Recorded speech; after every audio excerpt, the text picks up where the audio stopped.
Okay, if you'll please stand for the pledge. Mr. Vince Scopus. Please join me and face the flag of the greatest nation that ever existed on this planet. Salute and pledge. I pledge allegiance to the flag of the United States of America and to the republic for which it stands, one nation under God, indivisible, with liberty and justice for all. Thank you. And if you'll please remain standing to welcome our Governor, Kevin Stitt.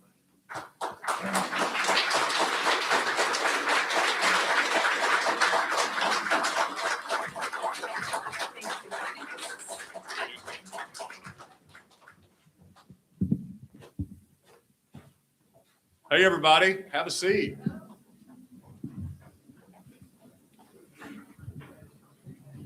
Man, it's so great to, there's the Lieutenant Governor. How you doing, sir?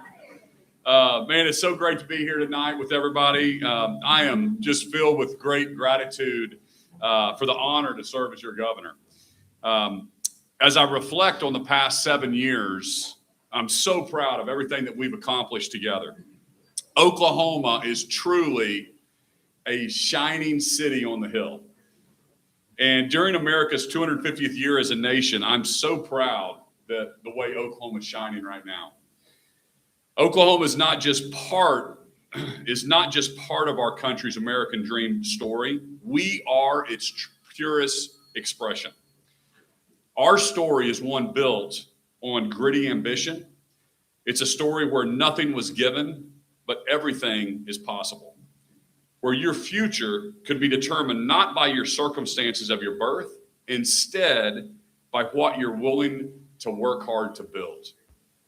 That spirit, that belief, that opportunity is earned, not inherited, and that you can achieve anything that you set your mind to is the heartbeat of the United States of America and the heartbeat of the Republican Party. And that spirit is really what has always defined the great state of Oklahoma. And that's why I'm so proud to lead the state that I grew up in. When I ran for governor 8 years ago, I was running against the establishment. I had never held public office before.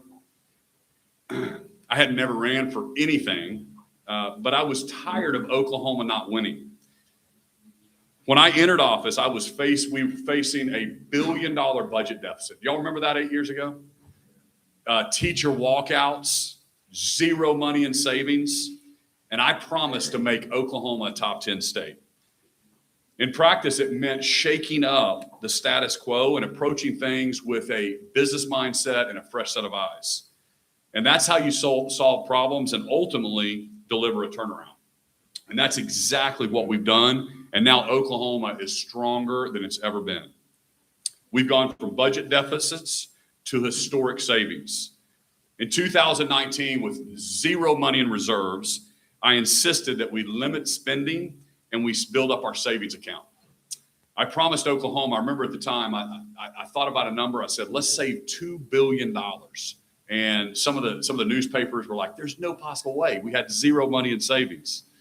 Well, here's what we did. We shattered that record. We peaked out at $5.5 billion, holding the largest savings in state history. We reined in government spending and we maintained low unemployment, all while cutting taxes. So in my time as governor, we've cut $1.6 billion in taxes, including doing away with the grocery tax and cutting business taxes by 2%. That's really the free market at work. And Oklahomans are feeling the benefits of more money in their pockets. Right now, we have increased our median income. I have a scorecard, a governor's scorecard that we track everything. $11,000, the median income has gone up over the last 7 years. Now we've got more people moving to Oklahoma than ever before. Our population continues to grow, with Oklahoma ranking top 10 in net migration. Throughout my administration, I've been so proud to stand up for the conservative values that define our state. In fact, and I see him sitting right here, the very first bill I signed, February of 2019, It was his idea. Yeah. 2A, great job, was constitutional carry. Constitutional carry. I've got, and it was my first bill, and it's also constitutional carry. So that is the actual bill that I have framed hanging in my home office. I've also been proud to lead Oklahoma defending the sanctity of life, making us the most pro-life state in the entire country. As governor, I promised to sign every piece of pro-life legislation that hit my desk. I've kept that promise. I was the first governor to ban abortion after the Dobbs decision. Before I signed that bill, 5,000 kids were aborted the year before, 0 today in the state of Oklahoma.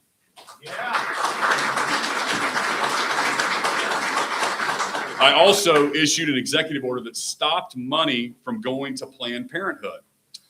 I've stood for common sense and signed an executive order keeping boys out of girls' sports.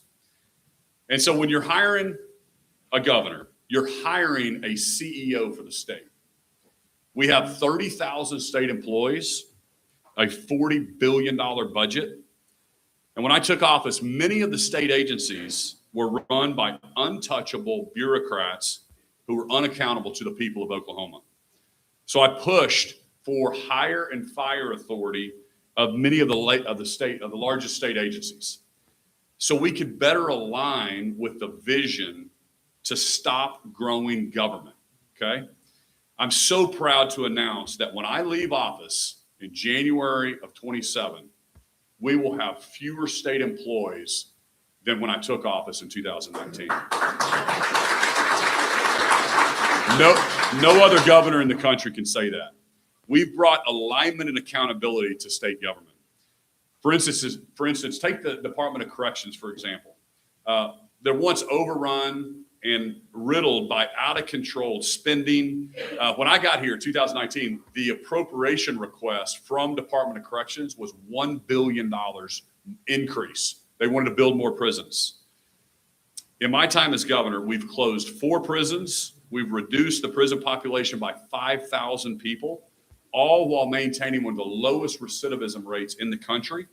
This has saved the taxpayers hundreds of millions of dollars and has contributed also to a really strong workforce in our state. We work to bring the 5 largest agencies, including the Department of Health, under the authority of the governor to create alignment and accountability. This proved so prophetic when COVID hit us a year after that. Oklahomans, literally, we could have been held hostage. We were kind of held hostage with the Tulsa and the Oklahoma City Department of Health, which is separate than the state. But I cannot imagine not having an alignment with the Department of Health in the state of Oklahoma. We got that changed. Oklahomans could have been held hostage. I was one of the only governors at that time that refused to do a mask mandate statewide.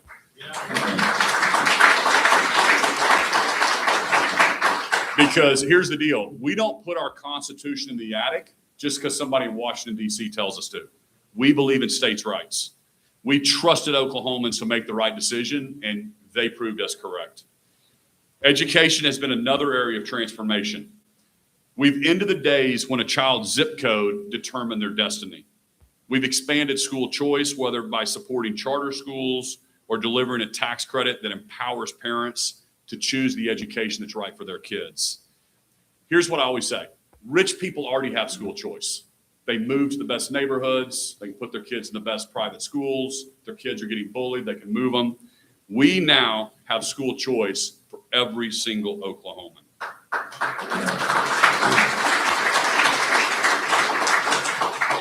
Speaking of states' rights, Oklahoma has led the way in protecting our border. The Biden administration, with its open border policies, was an absolute disaster for America.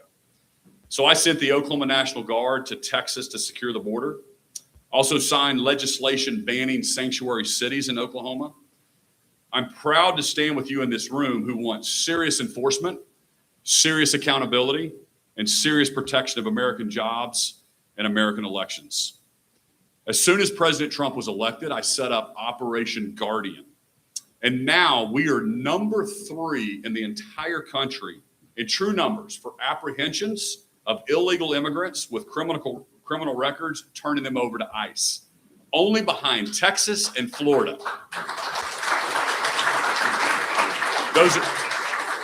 And everybody knows Texas and Florida is a much bigger state than us, right? So we're number 1 per capita, but we're number 3 in the entire country. But that's real results. And that's why it's so important tonight that you're vetting and electing people with integrity. When the going gets tough, not those beholden to special interest groups. And I just applaud you for being here, for knowing what's happening in not only in your cities and your towns in Oklahoma, but also in the country. Well, I'm on the topic of immigration. I believe we should end birthright citizenship. We're one of the only, I've been saying that publicly. We're one of the only few countries that do that. I support E-Verify. I support ending taxpayer-funded subsidies for jobs filled by visa holders, because Oklahoma's tax dollars should go to create Oklahoma jobs for Oklahomans. I stand with Speaker Kyle Hilbert in ending welfare for non-citizens. Taxpayer-funded benefits should be for citizens in our country. However, some in our own party went to court to stop Oklahoma from participating in a program that would ensure people aren't holding driver's licenses in multiple states. This is a matter of election integrity, and it's a matter of welfare security. If you hold an ID in 2 states, that means you can vote in 2 states, and you can get welfare benefits in 2 states. That's unacceptable. Here's one clear example. When I instituted and had the Highway Patrol do sting operations with ICE along I-40, we found out that the state of New York was issuing driver's licenses to illegal immigrants. And as a state, we need to enter into partnerships that allow us to detect fraud and abuse with government IDs. The only 2 states that aren't doing that right now are California and Illinois. I don't want Oklahoma to look anything like California. I want us to continue to lead the nation in the most secure and transparent elections. In closing, I'm so thankful for your trust in me and helping me hold elected officials accountable for limited government and lower taxes. Over the years, I've vetoed multiple spending bills that have added to our reoccurring expenses, yet many of those vetoes were overridden. Tallying it all up, and I said this in my State of the State, I made some of the legislators upset. I wasn't trying to. I'm just trying to let people know how important this is. I went back, had my team tally up every veto that I did for spending that they overrode, and it added up to $800 million of spending of the taxpayer money. That's enough to get another 1 point off of our income tax. We have to hold our elected officials accountable, not just because they have an R by their name. You need to know who they are. You need to know how they're voting.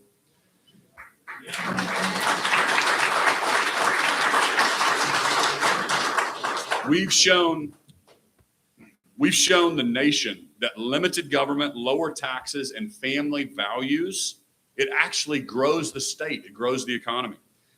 We've proved that it works. We had a $14 billion record investment in Oklahoma last year. Our revenue continues to go up, even though we've cut taxes by $1.6 billion. And more people across America are moving towards freedom, opportunity, and the values that we hold here in Oklahoma. People are attracted to what we're building here. We've come a long way, but I believe our best days are still ahead of us. Together, we're going to keep building our state that our children and our grandchildren are proud to call home. Thank you so much for making Oklahoma the best state to live, to work, and to raise a family. God bless you guys tonight, and God bless the great state of Oklahoma. Thank you.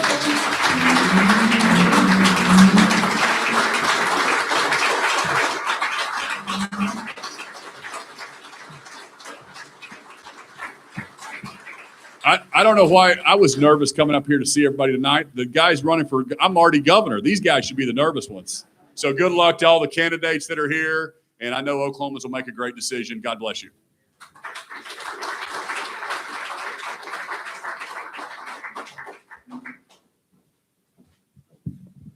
Well, guys, we are the most conservative state in the union. When I go to the RNC, I get to brag to them. All 77 counties voted for Trump 3 times. And then we'll have a few of them that try to argue that they are the most conservative. And I say, yeah, but I can carry a gun in my purse without permission. Can you do that? That's the end of it. I win. Okay, so we're going to go ahead and start with food. The food line is going to be right out here. So what we would like is for the first 4 tables to go. When they come back, then the next 4. That way we don't have a line that's going out the door and back. And then the next 4 and the next 4. It shouldn't take that long. Everybody's adults. You can police yourselves. So please line up and let's get our food so we can get moving. Thank you.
tables 5 through 8 if you guys want to go get your food.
Okay, can everyone please take their seats?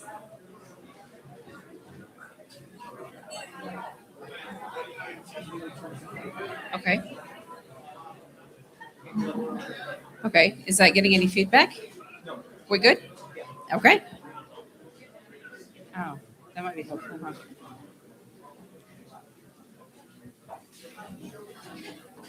Okay, we got it? Okay, guys. Well, I really appreciate everyone coming out tonight. It's just so important that we keep Oklahoma red. It's not just Oklahoma that depends on us being a conservative state, it's the rest of the nation. When we are the most conservative state in the union, it's up to us to draw that line. If we're not drawing the line, no one else is. And so we've got to make sure that we have representation that is going to champion our American Oklahoma values. Those are biblical values. Those are the Republican values. And so it's important who we pick. And with that, I want to welcome our incredible Lieutenant Governor, Matt Pinnell, to the stage.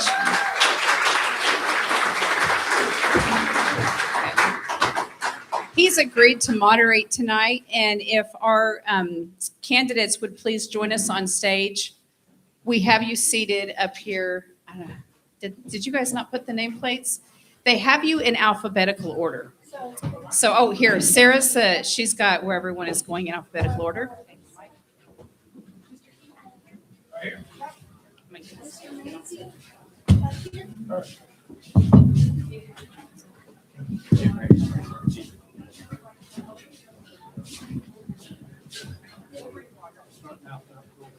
Round of applause for our chairwoman, Charity Lynch.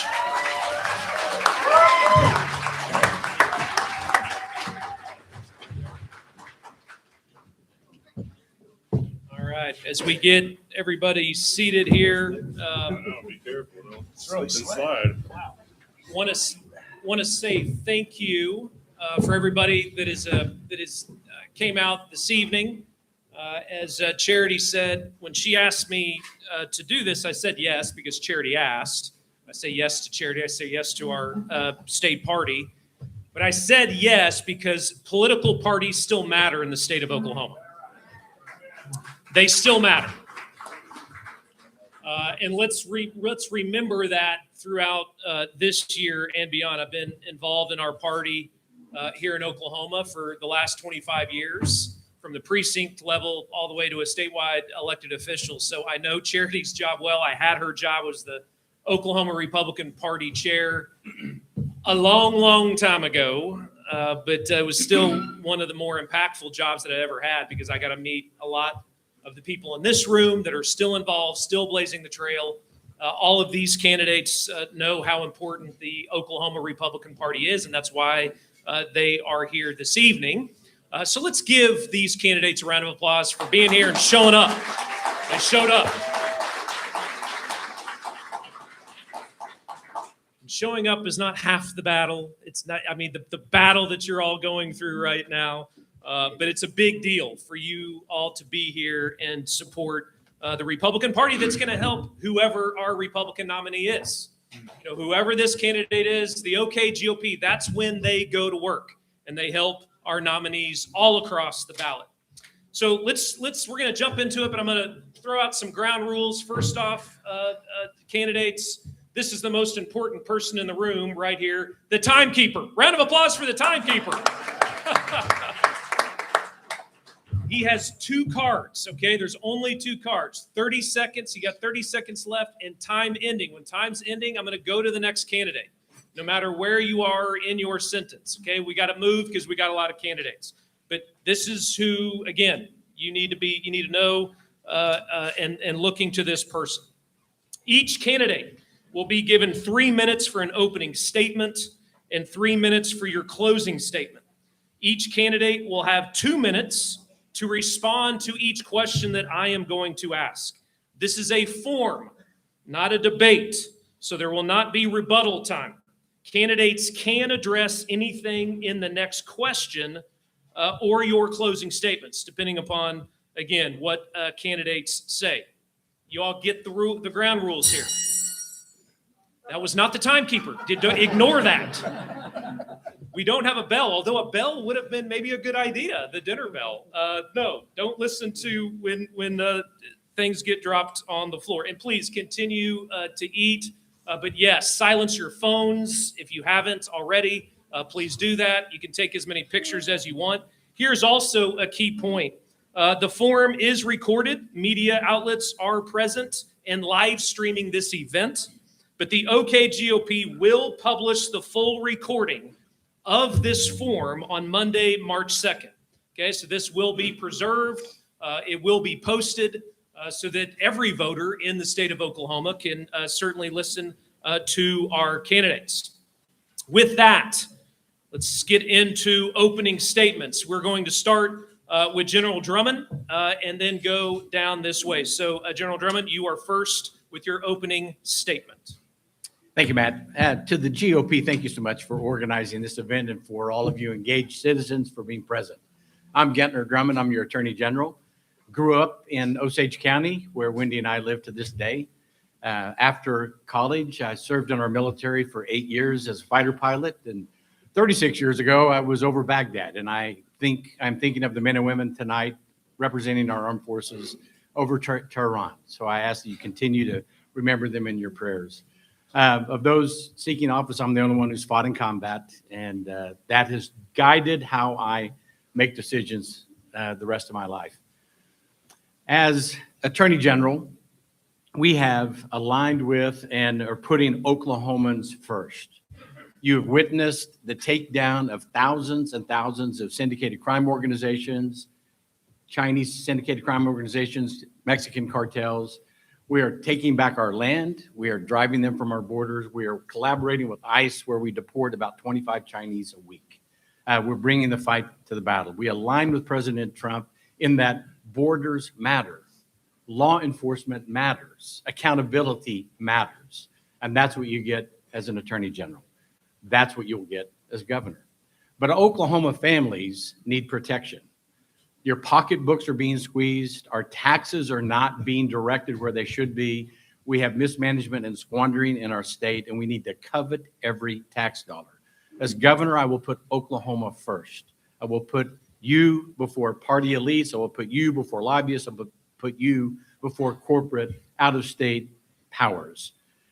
We must protect our families. And by doing that, we will align the needs and the values of this state and drive out those that injure us and bring great benefit to our children and our grandchildren. Wendy and I have 6 children. All are married. We have 7 grandchildren. We'll probably have another 7 before it's all said and done. And that's a compelling reason why I'm seeking to be your governor. I greatly value this state. I love it. After the military, we came back and built businesses. We've run cattle. We continue to live on that cattle ranch. And we owe back to the state of Oklahoma a great blessing. We have been richly blessed since the 1890s when we came from Scotland. And I look forward to giving back in a continued role. I've only been elected once, and I've only served 3 years. So I consider myself a novice, but I believe I'm well trained to step forward and serve you as governor. And I hope that at the end of this evening, I've earned your vote.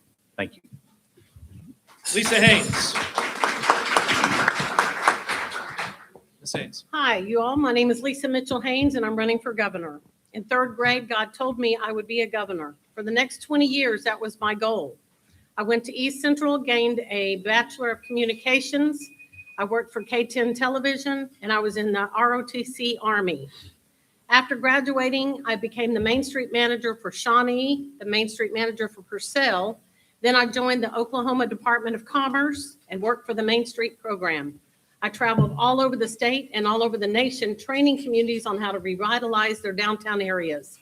I'm a nationally certified downtown development specialist. After that, I bought a convenience store, so I know what it's like to own a small business. I sold that and decided to go back to school to be a city manager. So I went to UCO, earned my Master of Public Administration from UCO, and I graduated with honors with that Master of Public Administration. So today I'm bringing 17 years experience as city manager and downtown manager with a Master of Public Administration. That makes me the most qualified and experienced city manager or a governor candidate that we've ever had in Oklahoma. In August of 23, an angel appeared to me and said, now is the time, write your plan and get started. So since that time, I have met with 9,700 people, businesses, and 67,000 people. This is what their list of their priorities are, and maybe yours also, because you're a part of them, I'm sure. They said that they are drowning in taxes and insurance. They need a break. They are tired of the condition of the streets and bridges in Oklahoma. They want the water situation worked out all over Oklahoma. They think education is bigger than one topic, such as literature. It's a plan that we need. And they're tired of the Native Americans versus Oklahoma. I will end that because I will be a partner, not a problem to the Native Americans, and I believe that they are an asset to Oklahoma. Also, what legislators would approve chemtrails to be loaded up in an airplane and dump whatever they have on us? And I will end the chemtrails. Last September, I received a higher anointing. I will be the people's governor. I will have office hours on Wednesday for 15 minutes, so plan out what you want to say and come see me. You can reach me at info@mitchellhaynes.us, and I'll always answer you back. I'm Lisa. I need your vote on June 16th. I need your prayers, and I need your donations. Thank you. Chip Keating. Thank you, Lieutenant Governor, and thank you to our GOP. My name's Chip Keating. Before we start, I'd like to always start with this. I've never been a Democrat. I've never voted for a Democrat, and I've never given to a Democrat. But Oklahoma's at a crossroads, and the path we take is critically important. And the old slogan of our state that Oklahoma's okay, I will end that slogan day one. That means we're average and we're mediocre. I'm running for a greater Oklahoma and to be a governor for Oklahoma, not Oklahoma. But a little bit about myself. My background started in 1995. I am a proud son of Frank Keating, who's the 25th governor of the state of Oklahoma. And the Oklahoma City bombing, the darkest day in our state's history, and still to this date, the largest domestic terrorist event to happen on U.S. soil. I was 15 years old, and I remember that day vividly because these were very different times. These were not polarizing times in the environment that we live in today, where you've got the radical left that thinks political violence is acceptable. So I had a relatively normal childhood growing up with who my father was. It was unusual when I was in Choctaw, Oklahoma, and a state trooper showed up to a baseball game to pick me up.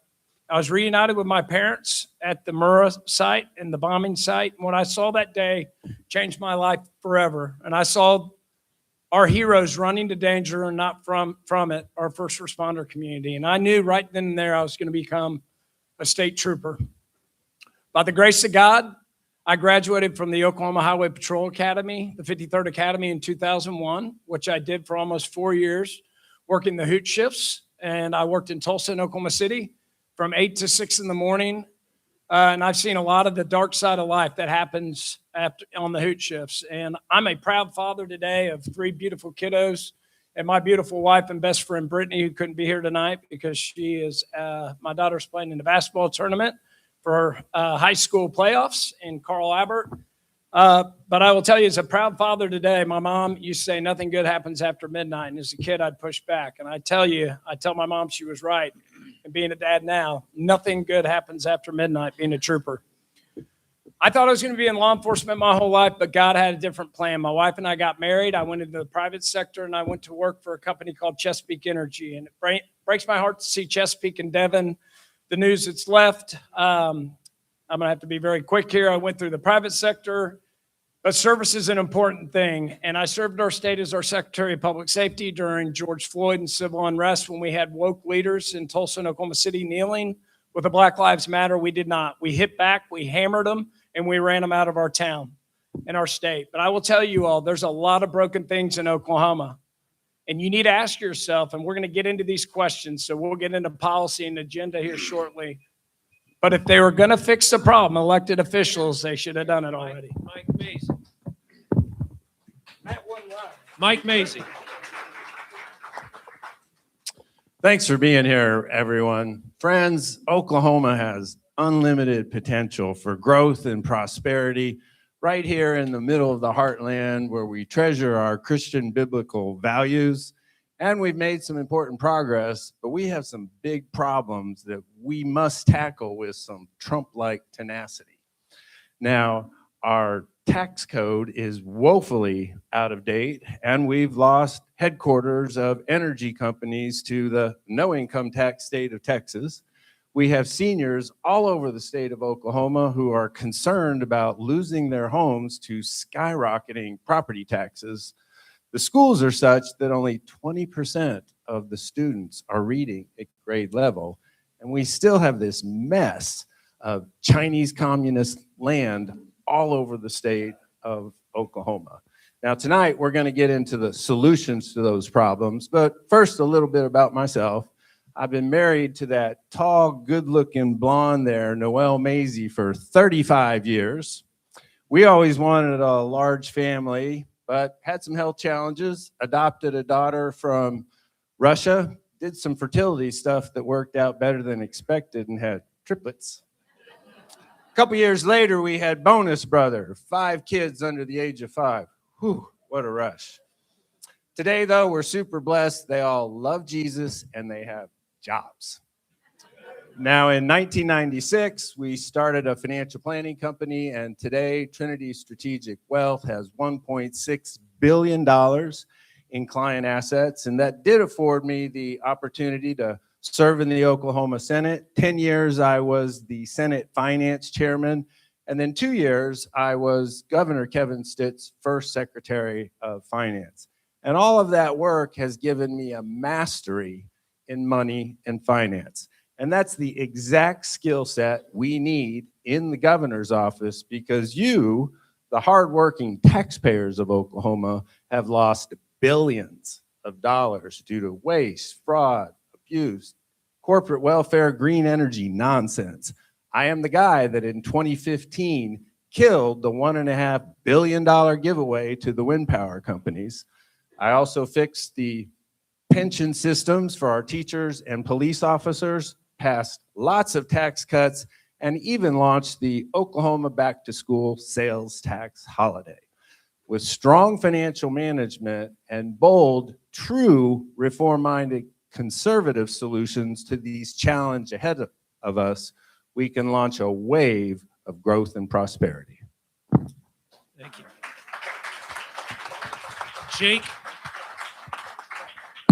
Jake Merrick. Thank you, sir.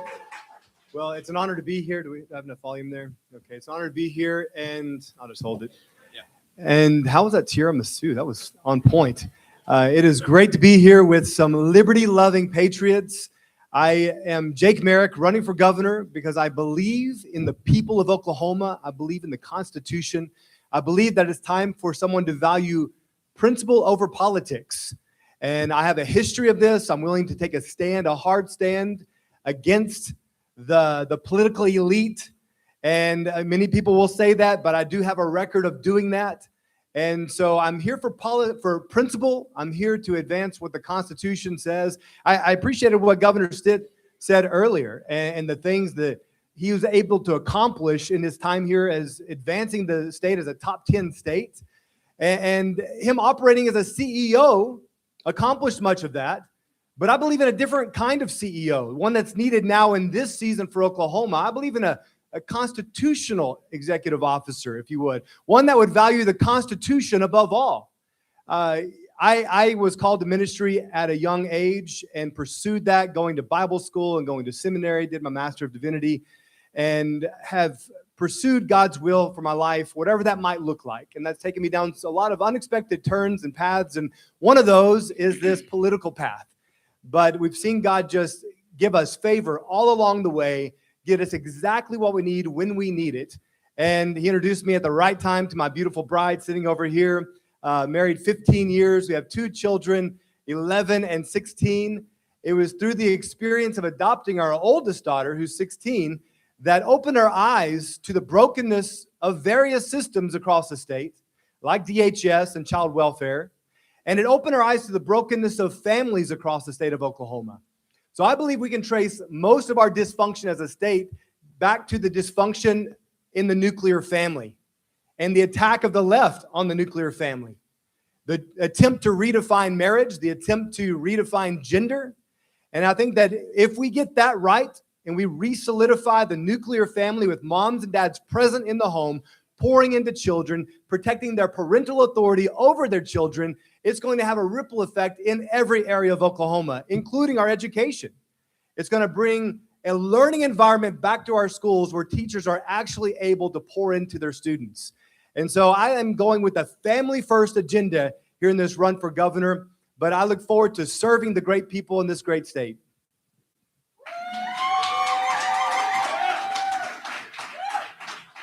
Mr. Kenneth Sturgell.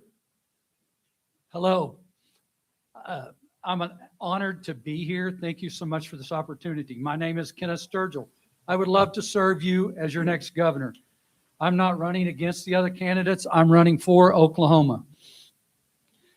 I'm running for governor because I feel led by God to run. I'm not a career politician. You vote for me, I'm going to seek God with every decision I make. And when my terms run up, I'm going fishing. My wife, Becky, and I have been married 41 years this April. We have 3 grown kids and 8 grandkids. We have lived in the Goldsby, Oklahoma area for the last, since 94. We ran a small business there for the last 25 years. I'm 100% against abortion. I will fight for our Second Amendment rights as well as all of our amendment rights. I'm against mandatory vaccinations. I will remove all the sexual content books out of our school libraries. I think that's very important. I support the truth in our schools. There's only 2 genders. I'm for smaller government. I'm for lower taxes.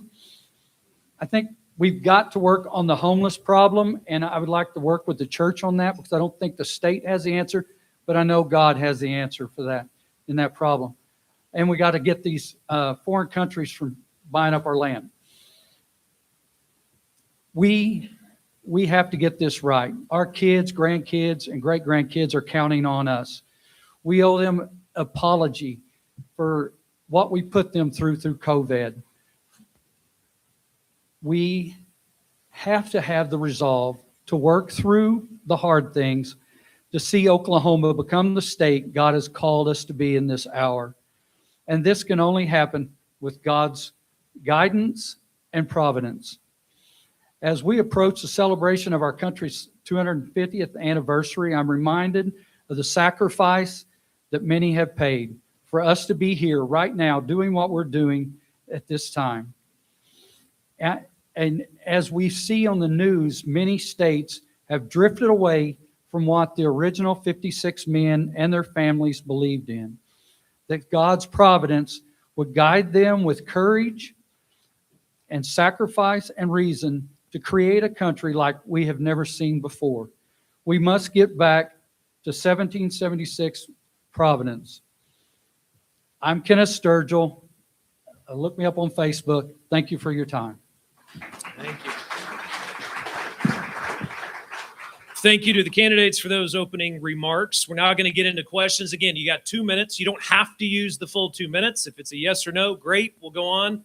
We'll get as many questions as we can get in until the chairwoman gives me the hook here in a little bit. So right into it. At least we're going to Ms. Haynes first, then General, and then we're going to come back to this. And I don't want everybody to go in the same exact order, all right? So I'm going with Ms. Haynes first. What actions do you recommend to safeguard Oklahoma land from ownership or control by foreign adversaries? Ms. Haynes. To safeguard the Oklahoma land from foreign adversaries, I will put whoever is selling those, the third party that's representing those groups, in jail for a year. I will take their commission and give it to law enforcement. I will enable the state and local law enforcement to inspect every drug and marijuana grove anywhere. And currently, law enforcement cannot inspect groves even if they know they're there because we don't have a state statute allowing that. So we need to change that state statute and allow people the law enforcement to inspect the groves. And then I will turn that land back and let Oklahoma buy that land. Thank you. General Drummond. When I took office in January of 2023, I inherited two problems. One, we had over 12,000 marijuana grow facilities in the state of Oklahoma. Two, we had over 100,000 acres owned by Chinese syndicated crime organizations. I stood up an organized crime force, worked with DEA, FBI, Homeland Security. We have taken the battle to the Chinese and the Mexicans. We have closed or shut down over 10,000 marijuana grow facilities in the last 3 years. That is $15 billion of black market marijuana off the streets, fentanyl production, human trafficking, and sex trafficking eliminated from our state. We have probably another 1,000 illegal grows left, and we shut them down every day. We're going to stay after it.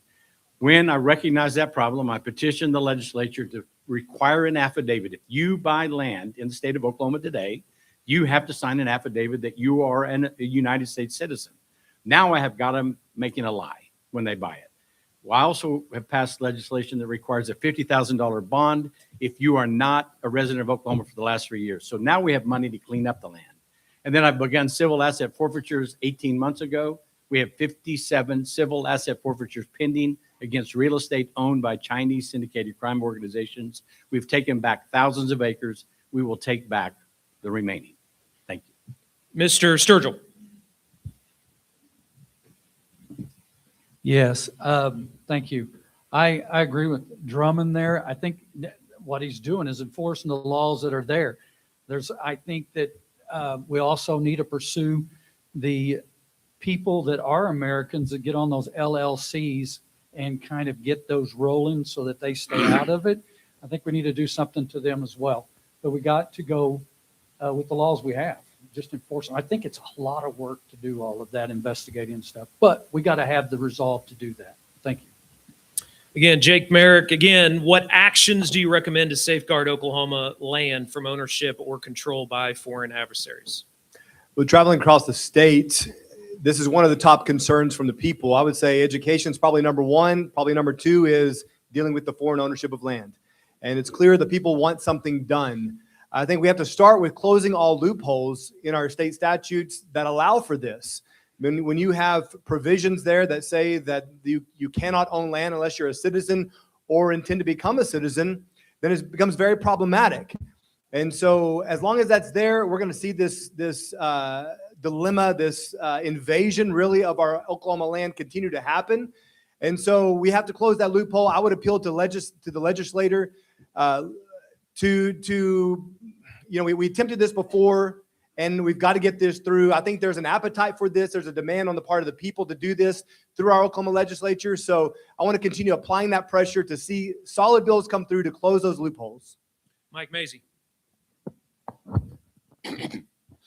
We have learned from law enforcement that the Chinese Communist Party owns land in all 77 counties.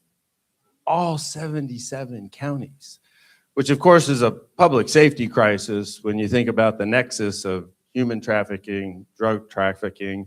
Well, we're told from the Oklahoma Bureau of Narcotics, Oklahoma is still the #1 exporter of marijuana to the entire country.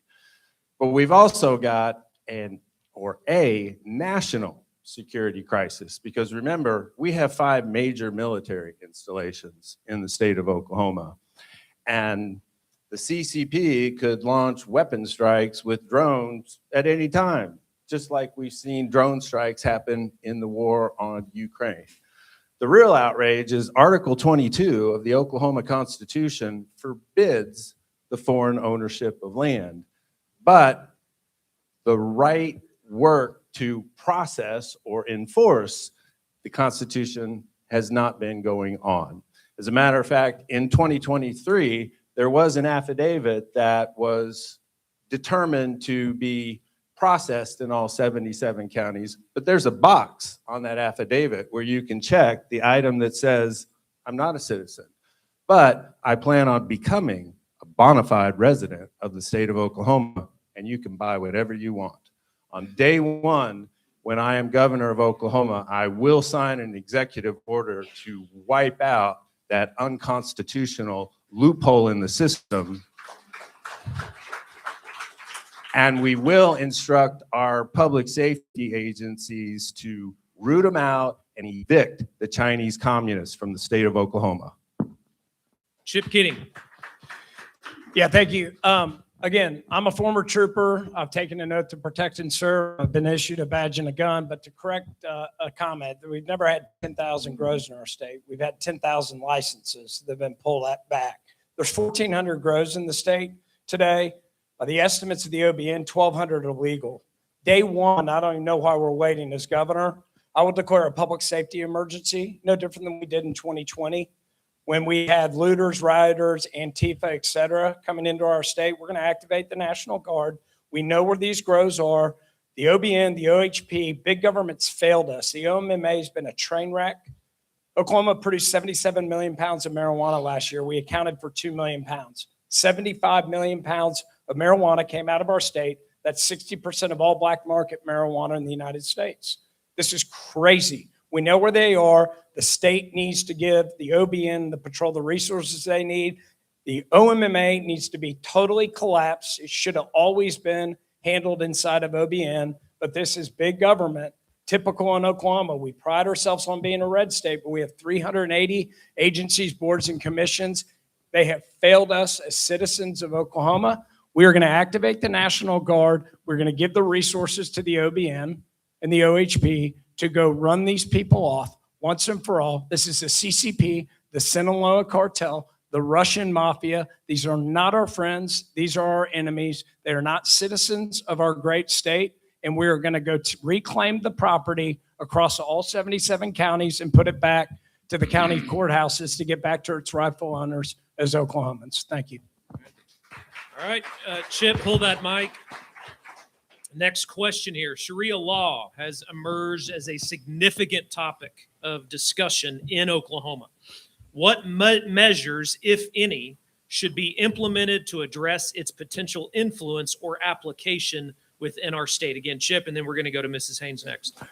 Yeah, so obviously we're seeing what's going on in Iran, and I really, God bless our men and women of our military that are doing Omen's work and brave and heroic work right now to defeat the Ayatollah. But look, Sharia law has killed, by any estimates, 36,000 folks in Iran. That is clearly not a doctrine that we want in the United States of America, let alone in Oklahoma.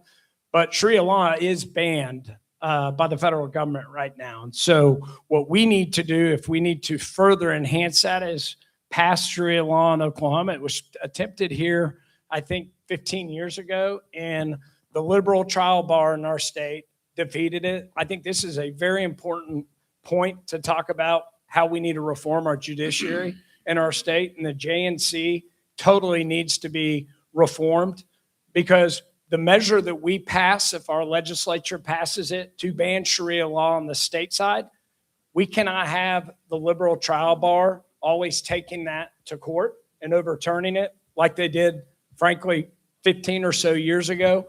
But we need to stand with President Trump and the federal government. It is banned nationally, so if it rears its head in our state, frankly, we should be working with our U.S. attorney's offices and prosecuting the perpetrators and getting it out of our state if we can't get it passed locally. But I think it's a really important point that our judiciary in our state needs a total overhaul.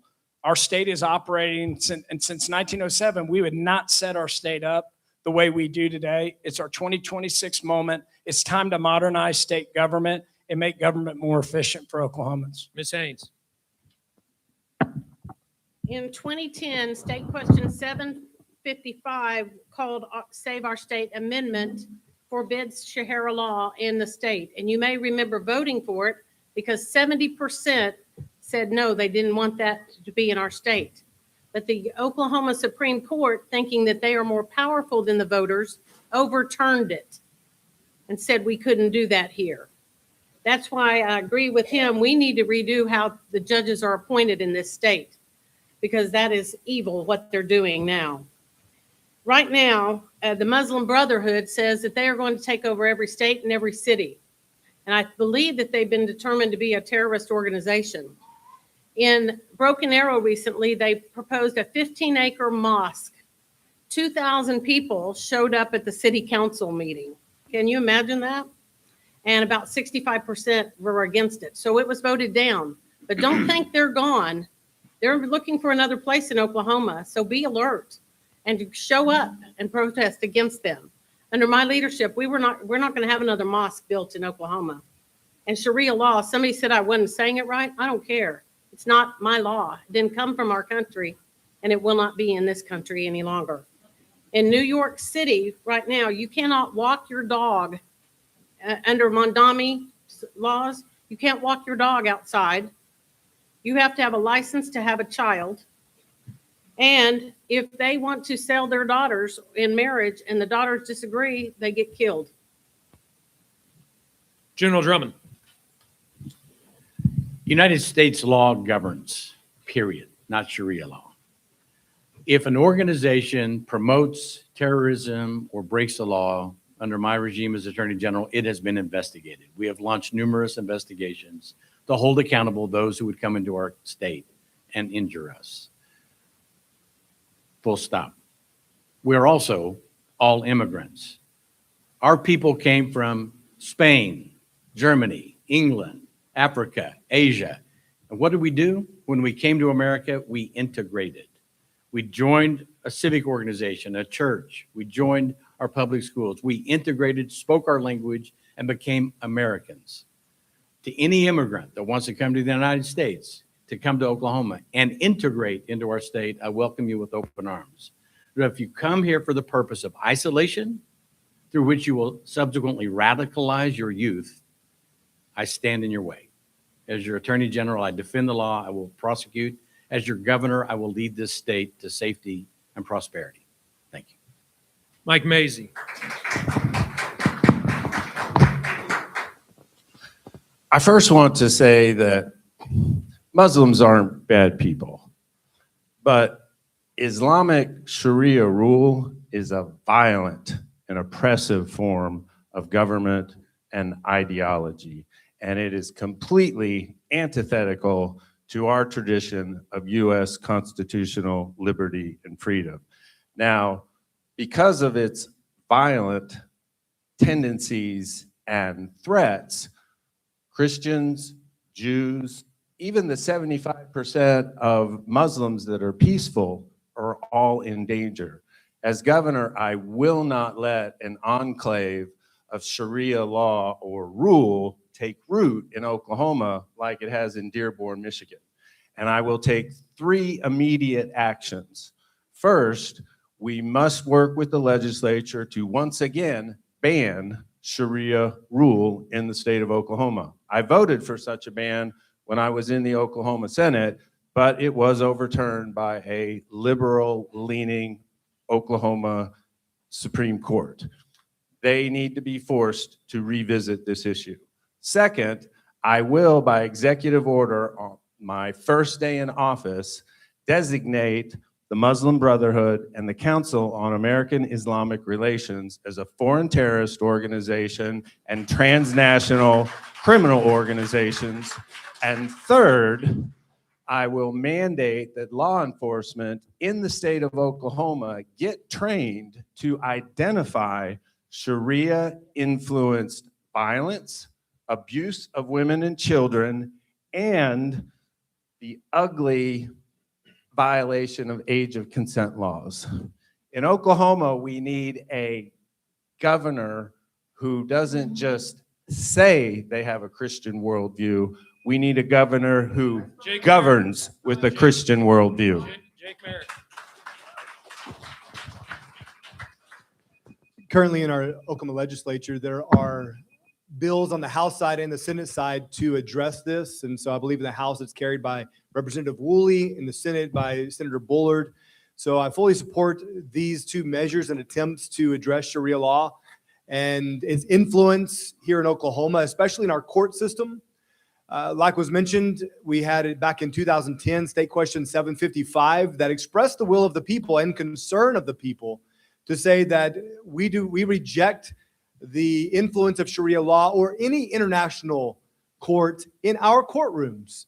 And I think that we have to be, we should go ahead and broaden that scope to include any foreign court in Oklahoma courts. And so that does prompt that secondary question of judicial reform, which I believe is so critical. We need massive judicial reform here, especially with our Supreme Court and our liberal justices that would support and stand beside the will of the people instead of overturning it like they did back in 2010. I also want to take a hard look at how this ideology is creeping into our universities. And we need to make sure that it's not trickling down into our classrooms through our college universities. And of course, our legislature has the authority and power to handle that, to weed that out. They hold the purse strings over a publicly funded institution. So where these ideologies are being taught in our universities, they need to be warned and then reprimanded, and if needed, have the funding withdrawn if these kinds of ideologies, along with DEI, by the way, are persisting in our universities.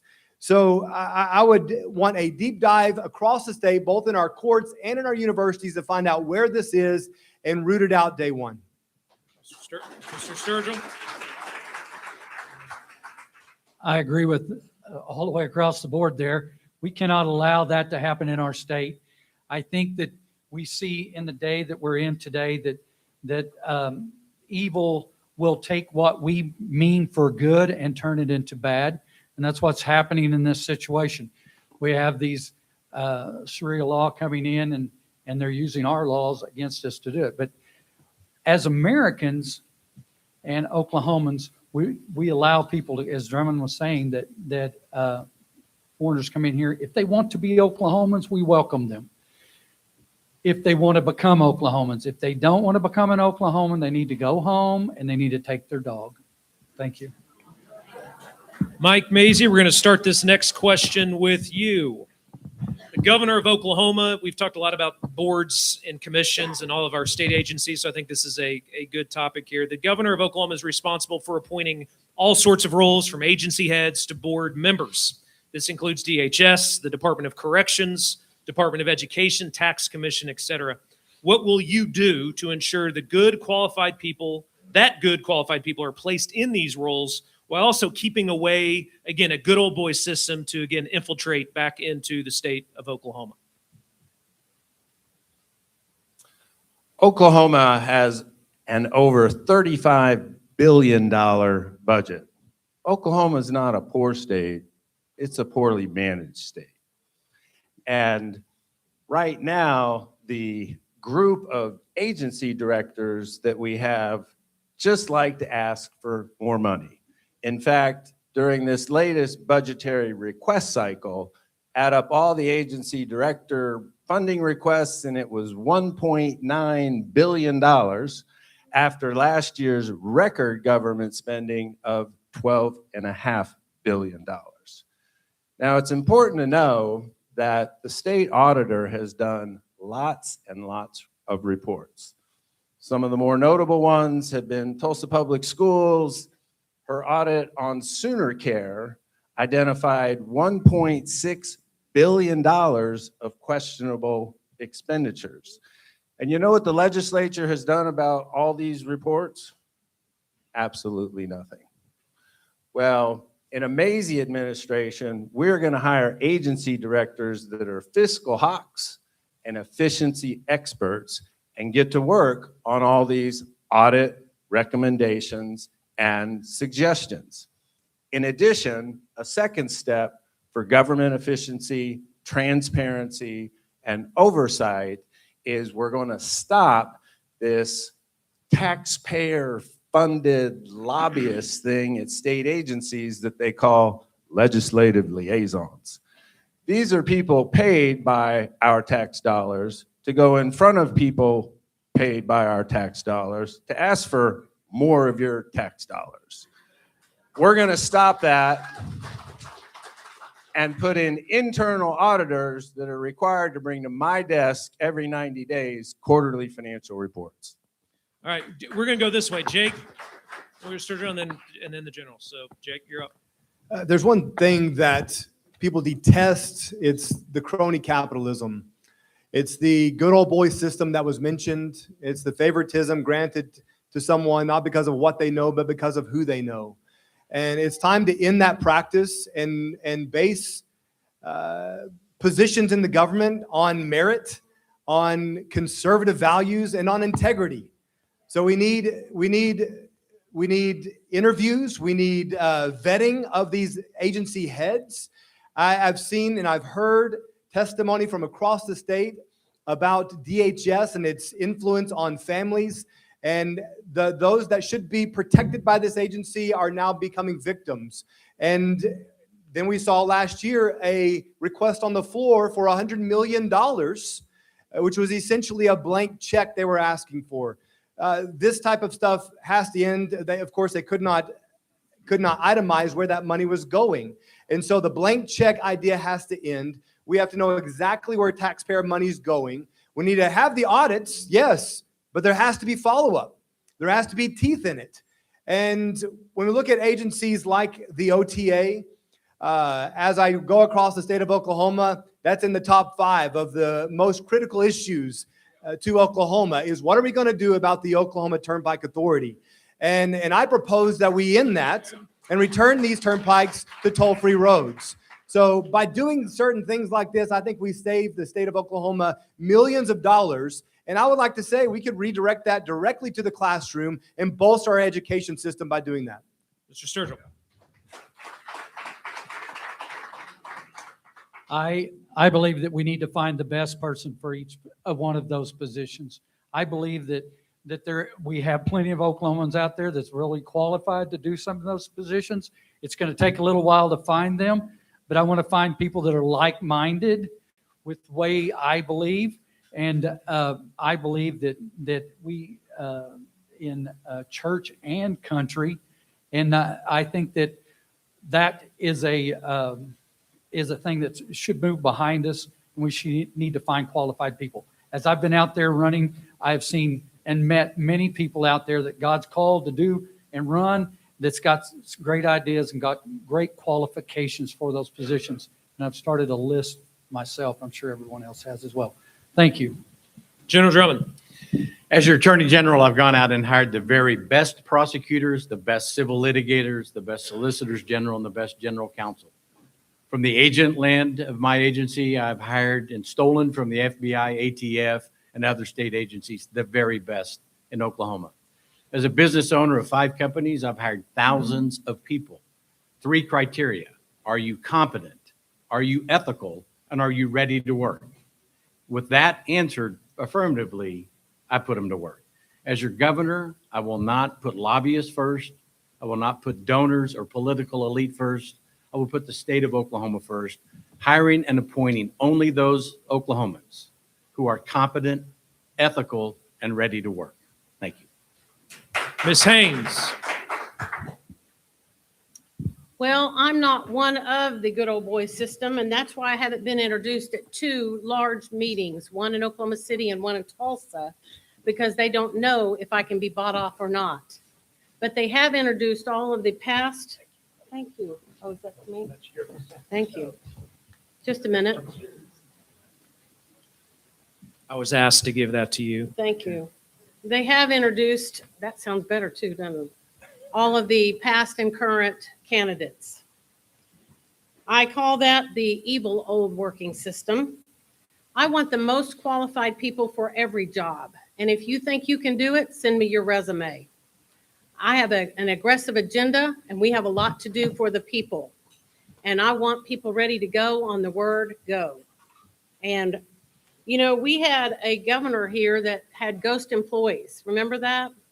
He had promised people jobs. They didn't show up for work, but they got a paycheck. I sure don't want to be that kind of governor. I will not.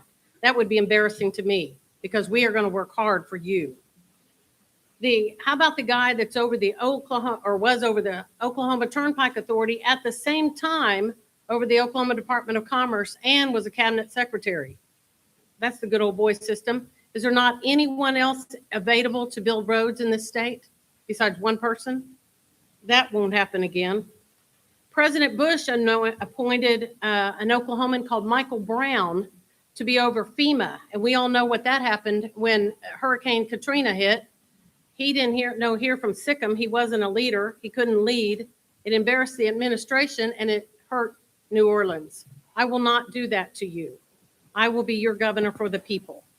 Chip Keating. You know, friends, I've been running oil and gas businesses in Oklahoma City for the last 17 years. I'm proud to say I started American Energy Partners with a great titan, Aubrey McClendon, here who started Chesapeake. And we've started a number of energy companies, some of which are still around today. I mentioned earlier big government. Our state is big government. One of the worst ballot initiatives that was passed recently, 788, and medical marijuana was nothing short of illicit drugs. And what did we do when we passed 788? We started a new agency, and then we started Service Oklahoma. We have over 380 agencies, boards, and commissions in our state. That is absolutely nonsense. It's not an accountable system. It's not an efficient system. The state of Arkansas, and I pledge, I'm not an office hopping career politician. I'm going back to the private sector. I want to do this job for this state I love so much, and I want to go fix these problems. But I pledge to you, under a Governor Keating administration, there will be no science experiments. We're going to do common sense policies. Look at Mississippi. Look at Arkansas. Look at Tennessee. Look at Alabama, Texas, Florida. We can go down the road. Arkansas had 250 agencies, boards, and commissions 8 years ago. They have 15 today. They didn't cut services. They made services more efficient to the taxpayers of the state of Oklahoma. If it were a 1907 moment today, I ask people, will we set our state up the way we currently operate our state in 2026? And the answer is a resoundingly no. It is time to modernize our state government, and that is my commitment as your next governor to do just that. All right, next question. Jake Merrick, we're going to start with you. Governor Stitt has boosted the state economically. You heard his great speech earlier. Which of his economic policies would you continue as governor, and how would you build that foundation to keep Oklahoma economically competitive? Well, as I mentioned before, I appreciate what he has done here in the state. He's brought his business acumen here to help boost our economy, and now we have surplus in our state coffers. And I have to acknowledge he's done a great job there. His focus on reducing taxes, especially the state income tax, has been commendable, and I would like to take that much further. Of course, I have my sights set on zeroing out our state income tax. And I think this is going to be the most attractive aspect of our state for outside businesses. However, I don't want to just focus on how to attract outside businesses. I want to think about how we can help inside businesses, help Oklahoma businesses thrive and prosper. We have a fixation on how to attract major corporations from around the world, around the nation. So I think we have the talent and the skill and the want to and the hard work right here in the state. And so I want to think about how we can help small businesses by rolling back regulation and reducing taxes. We're ranked 17th in the nation when it comes to the most regulated states, with 142,313 regulations on the books as of 2024. That's far too many, especially for a state that claims to be red. So we need to, like was mentioned earlier, reduce the number of agencies, boards, and commissions, explore where there's duplicative services, where we can eliminate some agencies, boards, and commissions altogether, and really streamline this whole process to, end goal, make it easier on small business owners. And that will be my focus. Mr. Sturgell. I think what our governor has done is he's helped Oklahoma an enormous amount. I think we need to keep moving forward with that. We need to keep focusing on getting rid of our state income tax. And then we need to work on I think we need to have a push towards our trades. I came from the trades, and I think that there is a good avenue for our kids coming out of high school to go and get a education there as an electrician or something like that. They can make good money, and I think that helps Oklahoma, even with national companies wanting to come in. Great. Mike Mazzei, and then go down.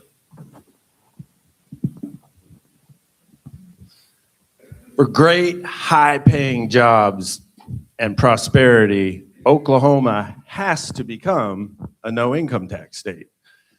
Tennessee's economy the last 10 years has grown 58% more than ours. Expand Energy, Devon, headquarters, left Oklahoma or leaving Oklahoma for Texas. Why? They're both no income tax states. We better get on board or we're going to get left behind. And that's why in the first year of a Mazzei administration, I will introduce a plan to reduce your income tax rate from 4.5% to 3% as step one in a three-part plan to eliminate Oklahoma's income tax in 6 years. Second, we have to stop shelling out hundreds of millions of dollars to these foreign companies. It does not make any sense to throw $1 billion worth of tax incentives to a Middle East company that's only going to promise us 1,000 jobs. Instead, let's focus on Oklahoma-based businesses that are right here, right now, with best practices, no interest loans, marketing, growth, strategic advice and solutions. If 10,000 or when 10,000 Oklahoma companies produce 5 jobs each, it's not really sexy, but that's 50,000 jobs. And those jobs and the money and the taxes and the profits stay here in Oklahoma. Chip Keating. Yeah, so the Petroleum Alliance sent a very accurate letter to the legislature last year, and I want to mention a line that was in there that stuck out to me, and there's a line from an energy executive in Houston. He said, the Houston skyline is built on the backs of bad policy decisions coming out of Oklahoma and Louisiana. Let that settle in. Day one as governor, I was just endorsed by the by the Oil and Gas Workers Association. That's the largest workers association of oil and gas workers because I'm in the oil and gas business. We have to incentivize existing businesses in our state. We've turned our backs to them far too long. The oil and gas industry is the largest GDP industry in our state, produced $60 billion of GDP last year alone.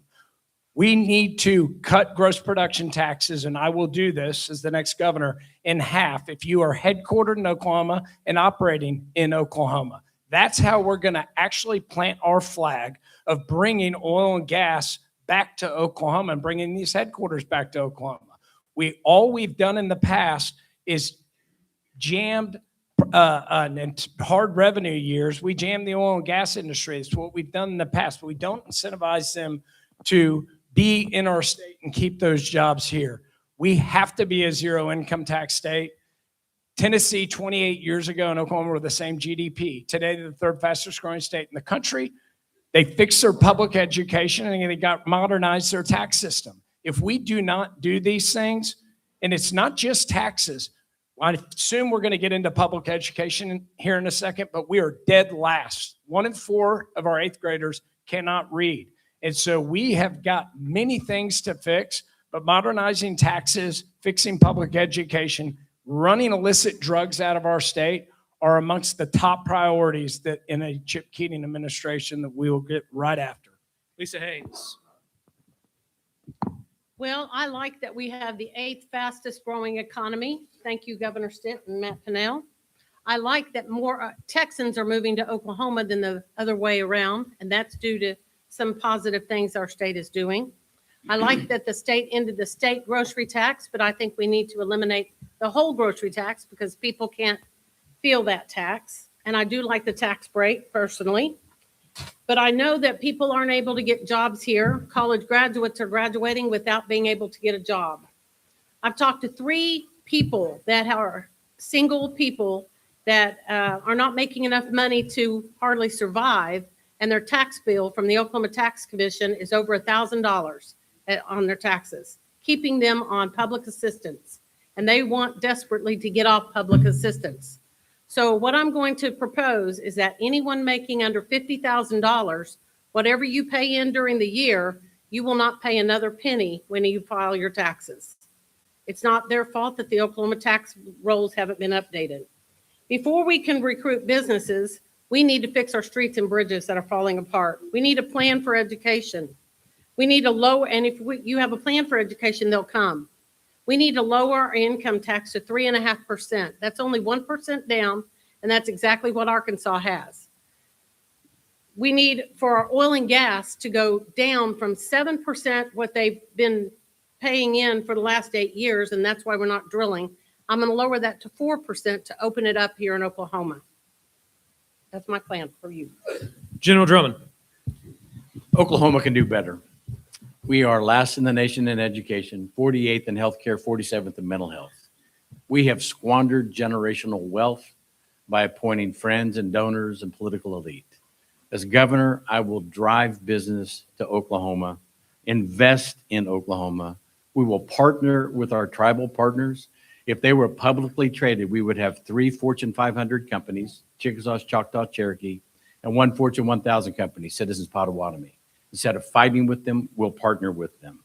We will reduce taxes, increase our revenues, ensure that our young people graduating from high school are workforce ready through career tech and other trades, and we will improve our infrastructure. As governor, I will put Oklahoma first. I will put our people first, and the results will be seen. Thank you. Next, all right, we're up for the next question here. We're going to start with Mr. Sturgell down here. Following the controversy at the University of Oklahoma involving a student penalized for expressing her religious beliefs, what role should the governor play in protecting religious freedom on public campuses in the state of Oklahoma? The governor should step in those situations. It seems to me like we, in this point in time in our country, in our state, there's a lot of people that abuse their authority.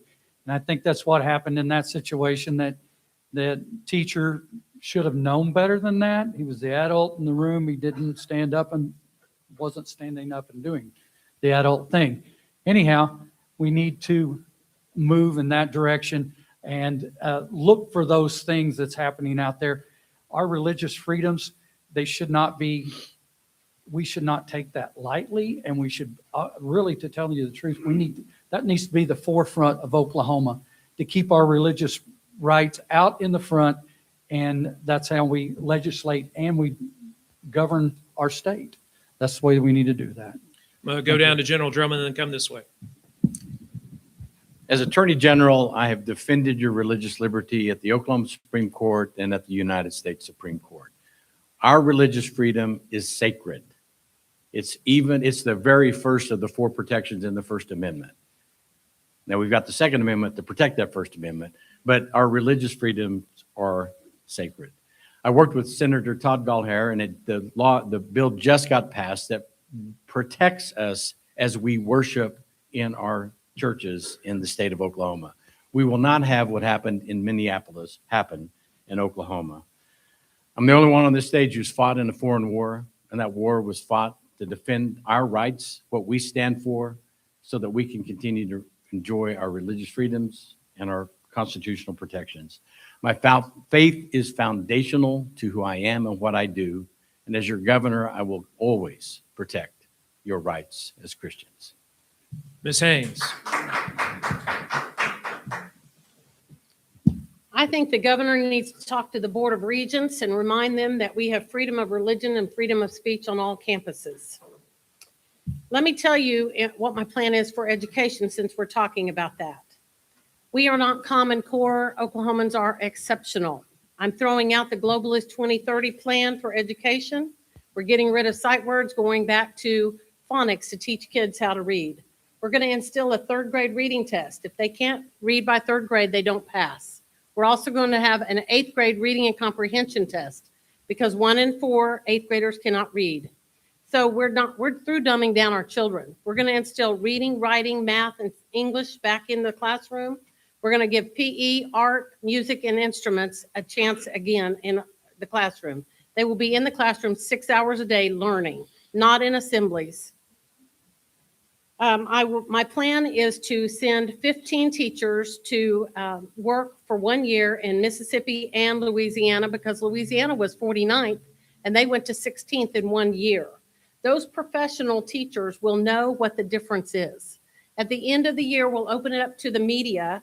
They'll tell what their findings are. Maybe it'll give us a roadmap for what we can do here, because it's more than one topic. It's more than one thing. It's a body of work that we need to work on for the education department. I'll work hand in hand with the state school superintendent to appoint those board members for him. And we don't want to fight with them like we've had for 8 years. We want to work as a team, because that's where we can move forward faster. Chip Keating. Yeah, I'm very proud to be of my conservative Christian values. The reality is, to allow the freedom of religion to be under attack at our schools, we've got to step back. I think there's a multitude of problems in our state. We've talked about the judiciary, but we also need to talk about tenure at these universities all across our state in higher education. The governor appoints these regents and the Senate confirms these regents. If we are appointing regents that are not mandating rules at these institutions of higher education, that are not protecting students' right to religious freedom and liberties, we need to, and I will, remove those regents immediately. But this goes further. Tenure in higher education has gotten out of control. We have seen that these professors become untouchable. We have a massive accountability problem in our state. The government does not work for her people. And it is time that we wake up and modernize the government that is ours. And as your governor, I will not stand back. I'm not afraid to take on the liberal trial bar and the judiciary. I've worn body armor for a living. I know what it is like to be in very dangerous situations. We need a governor that has courage and leadership to not just talk the talk, but just as President Trump has done, promises made, promises kept. And that is exactly what I will do as your governor. Mike Mazzei. There will be no true religious freedom on our college campuses until we root out DEI, radical left wokeism. The governor and the legislature did ban DEI, but OU just rebranded the DEI office to the Office of Access and Opportunity. As a matter of fact, there are still courses like the required leadership class in Oklahoma, wherein you get to page 3 of the textbook, and it's a whole section on the focus of equity should dominate everything you work on. Well, in a Mazzei administration, I will sign an executive order that will forbid and prohibit DEI-based radical wokeism in the curriculum and offices and activities and programs. And think about this. Remember when Congress hauled in before committee those Ivy League woke presidents of Harvard and Columbia and exposed for the entire country the toxic culture in our college campuses because of DEI wokeism? Well, I will work with the legislature to bring in front of a tribunal the presidents of OU, OSU, and UCO, and they will explain to the legislature and the people of Oklahoma how they are eradicating and eliminating DEI from curriculum and our campuses. And finally, Jake Merrick. There's so many agendas out there with the climate change agenda. We have the LGBTQ alphabet agenda.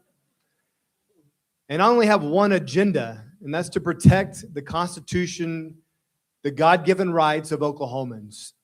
And in our universities, that fundamental right of religion, of protecting your free speech is critical. It's the reason it's the first. As a former professor, this was my understanding. I was not there to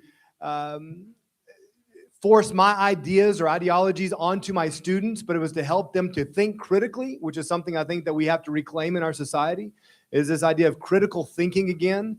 But we want professors there that are teaching our young adults, not our children, but our young adults at the universities on how to think critically and how to work through ideas and not force their own ideologies down on those in their classroom, which is what we're seeing consistently.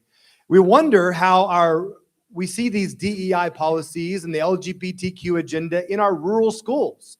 How do these end up in Stroud and in Cherokee and in Hollis, Oklahoma? Well, it's because the teachers attended these universities and they're taught to pass this on down to the children in their classrooms. And so if we want to clean up our rural schools across Oklahoma, we have to go upstream of where this starts, and it's in the classrooms in our universities.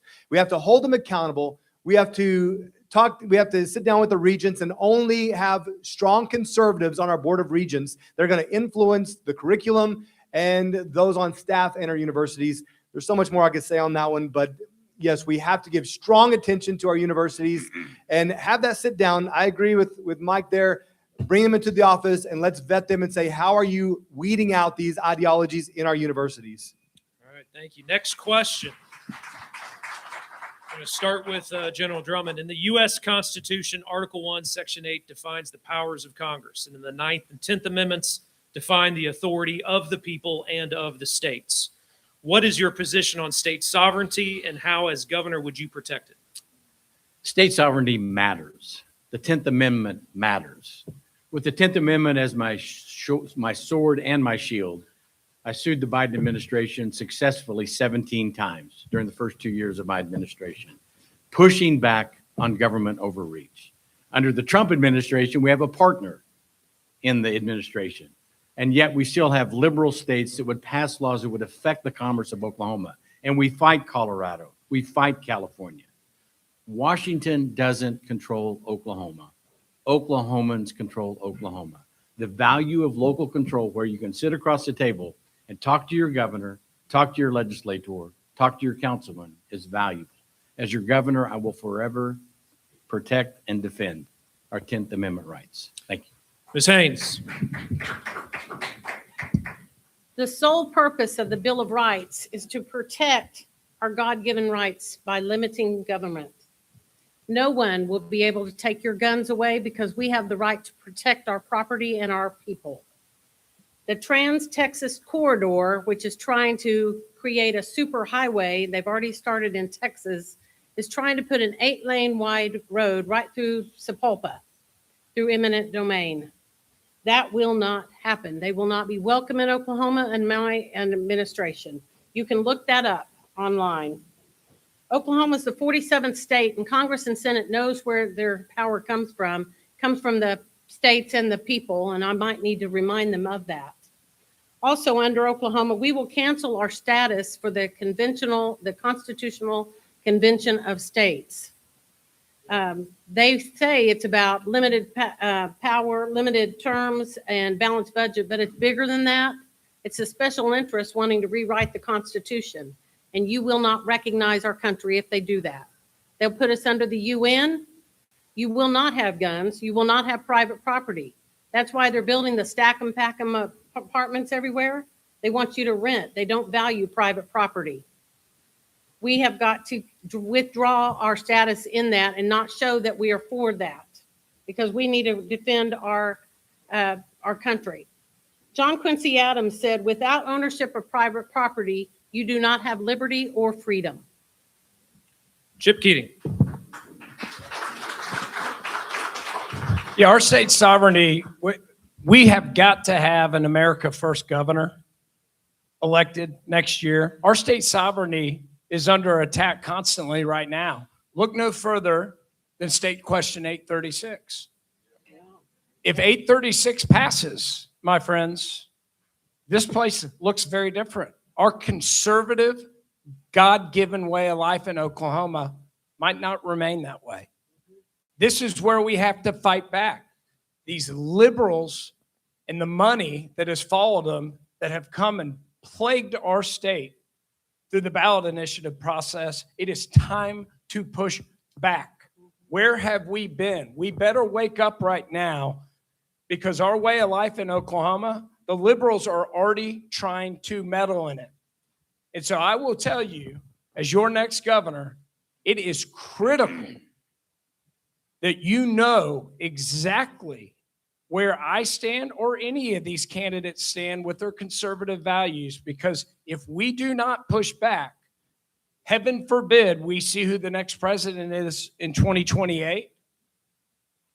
But if it's another liberal like Joe Biden, we better pray to God that we have a strong conservative over at 23rd and Lincoln that is going to push back.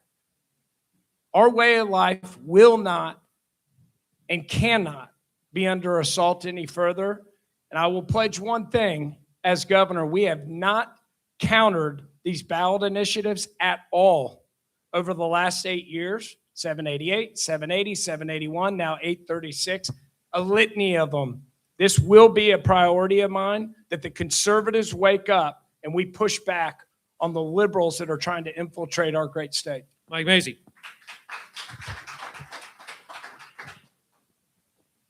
The 10th Amendment, of course, reserves to the states and the people power that is not specifically delegated to the federal government. Our system was designed for power to flow from the states to the federal government. But over the last century, things have flipped, and power now flows from the federal government to the states. The Dobbs decision, striking down Roe v. Wade, is a good example of maybe a shift beginning that's returning power and authority back to the states. And the U.S. Supreme Court seems to have this history of over about 50 years fixing previous mistakes.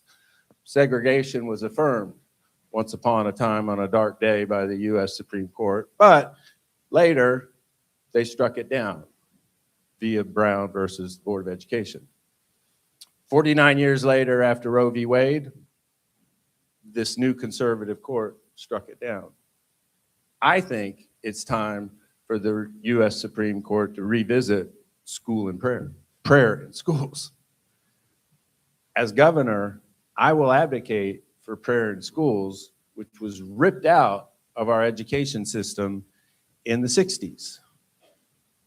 Maybe in a couple of years, Oklahoma could be leading the charge in front of the U.S. Supreme Court to preserve our rights as a state and bring prayer back into schools. Jake Merrick. If there's ever a fight that I believe is important, it's this one right here. The 10th Amendment, the sovereignty of states. I took a stand when I was in the Senate to abolish abortion. And this was before the Dobbs decision. This is when Roe versus Wade was still in place. The reason I did this was for two reasons: because I believe in the sanctity of life, and I believe that life must be protected from fertilization. And the other reason was to challenge and assert state sovereignty. I was saying that if it's a federal crime to have marijuana, but we in the state say it's okay, could we not do that with life? And so I was pushing very hard for us to take a stand as a state, not only to protect life, but to assert our state sovereignty. And if there was ever an issue to do it on, I felt that abortion would be the one. We failed to take that stand. We defaulted to the Supreme Court's decision. But I long for the day where we have an Oklahoma that's strong enough to stand up and push back against the federal government and tell them to go pound sand. We will determine our own destiny. So I would like to see this done in a few different ways. One of these is the establishment of the state guard back here in Oklahoma. I would like to do what Texas is doing, establish a state guard, not to be dependent completely on a national guard that is ultimately subject to federal oversight. I would like us as a state to have the ability to defend ourselves if needed. So right here in the state, I believe this is a critical issue we must examine. The states granted the federal government certain enumerated powers. That means it was always intended the states had the ultimate control. So we need to get back to that and enforce that here in Oklahoma. Mr. Sturgell. I agree with that we have to get back. I mean, I think we've seen a good example of that during our Governor Stitt's career when we went from Trump to Biden during COVID and the way they tried to push things on to us and he pushed it back. I think we got to keep that. I think that's the only thing that kept us sane. I know that during that period of time that because of our governor, I didn't miss a day of work, where I think in a lot of states are having to stay home. I think that's very important. We got to stand firm there. We got to get Oklahoma and keep Oklahoma conservative. Thank you. Thank you, Mr. Sturgill. We will move on to the next question. We talk a whole lot about the size of government inside the Republican Party when we have these forums. I'm going to start with Ms. Haynes on this one. Would you support and promote reducing the size of state government, and what specific areas do you believe could be eliminated or reduced if you were elected governor? Well, I think DHS needs to be turned on its head. They're not working for families and people. I've met several families that have had their children taken away and they haven't seen their children in 2 years. That is wrong, and we're scared to death they're being put into sex trafficking, and that is by DHS. The Turnpike Authority, do you ever think that they couldn't buy votes? I don't think we'll ever be able to abolish it, but what we can do is take away some of their power. You know, they said the Turner Turnpike was paid off in 1962. So let's make them follow through on that promise and make us to drive free on the Turner Turnpike. The H.E. Bailey Turnpike is also paid for. We will be driving free on that. The Kickapoo Turnpike was paid for before it was even built. That will be free to drive on. And then the Tulsa people are also giving me a few of those turnpikes up there. That's how you do it. You take away their money and their power, and that's how you regulate the Turnpike Authority. I've started looking at all the other agencies to see what we could do better. And I'll make that assertion when I become the governor. General Drummond. Every tax dollar is sacred. As your governor, I'll audit, consolidate, require transparency. We will end insider deals. We're going to give reward contracts to the very best, not those who are political donors or political elites, so that we can spend money on education, healthcare, mental health. But government doesn't run for free. And you've seen us reduce our government spending at the expense of the invasion of the cartels and the exploitation of our employers and our state government by Big Pharma.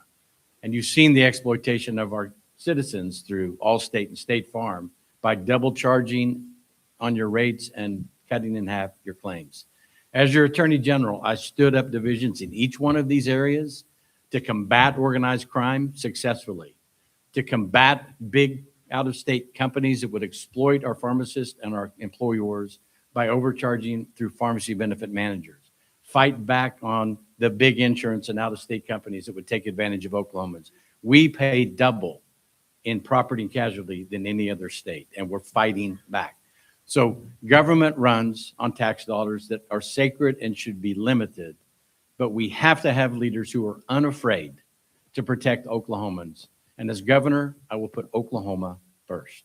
All right, we're going to a Chip, and again, this way, again, repeat, would you support and promote reducing the size of state government, and what areas do you believe could be eliminated or reduced? Yeah, absolutely. Thank you. You've heard me talk about what Arkansas did, 250 to 15, 380 agencies, boards, and commissions. Let's identify the biggest one and the biggest issue we haven't even talked on this stage about tonight. The failure of public education in our state. Over half of our taxpayer dollars goes to public education. The funding formula is grotesquely broken. There's no accountability in how we direct 509 school districts to spend the money. Under 50% of the dollars actually go in the classroom. Over 50% goes to overhead. If you take the carryover dollars that have been appropriated and are still sitting in the superintendent's system, it's actually 30% to the classroom. That is absolutely criminal. It is time to have courage to wake up and fix the funding formula. We've talked about 1 in 4 of our kids not being able to read. You'll hear on this campaign trail the Mississippi miracle. My friends, miracles only come from God. There was nothing miraculous that happened in Mississippi. It was good public policy. They went from 50th to 17th. What we haven't talked about, it should have been called the Oklahoma Miracle. We wrote the Reading Proficiency Act in 2012. Mississippi implemented their version and stole a lot of what we put forward, and we repealed it in 2014. House Bill 2625. Look it up. That is absolutely outrageous. We're going to talk about courage, leadership, and where, I'm running against people that have been here a long time and had a chance to fix these problems.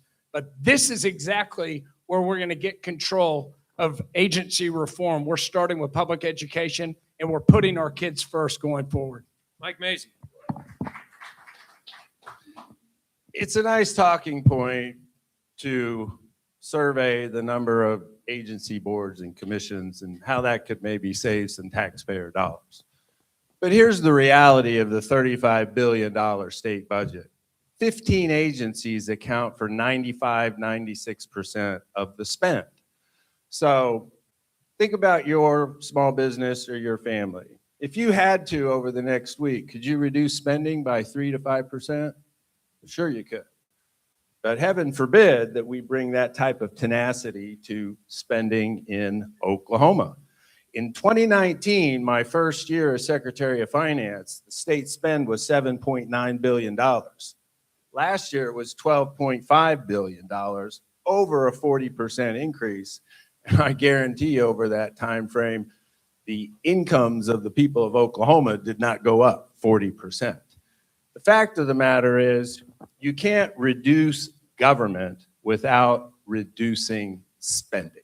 Now, one thing I did lift off as Oklahoma Secretary of Finance was teaching and educating best practices of all the chief financial officers of the state. Here's how you do some financial reports. And you'd be shocked of these 15 agencies, how many of them don't do quarterly budgeted expenses to actual expenses. We started lifting that off, and unfortunately, after I departed and went back home full-time to Tulsa, it all fell apart. But through a resolute determination to focus on fiscal transparency and financial responsibility, we will relaunch that initiative and force every state agency to, one, show me a plan how you can reduce expenses 5%, and start giving me quarterly reports on all your financials. Jake Merrick.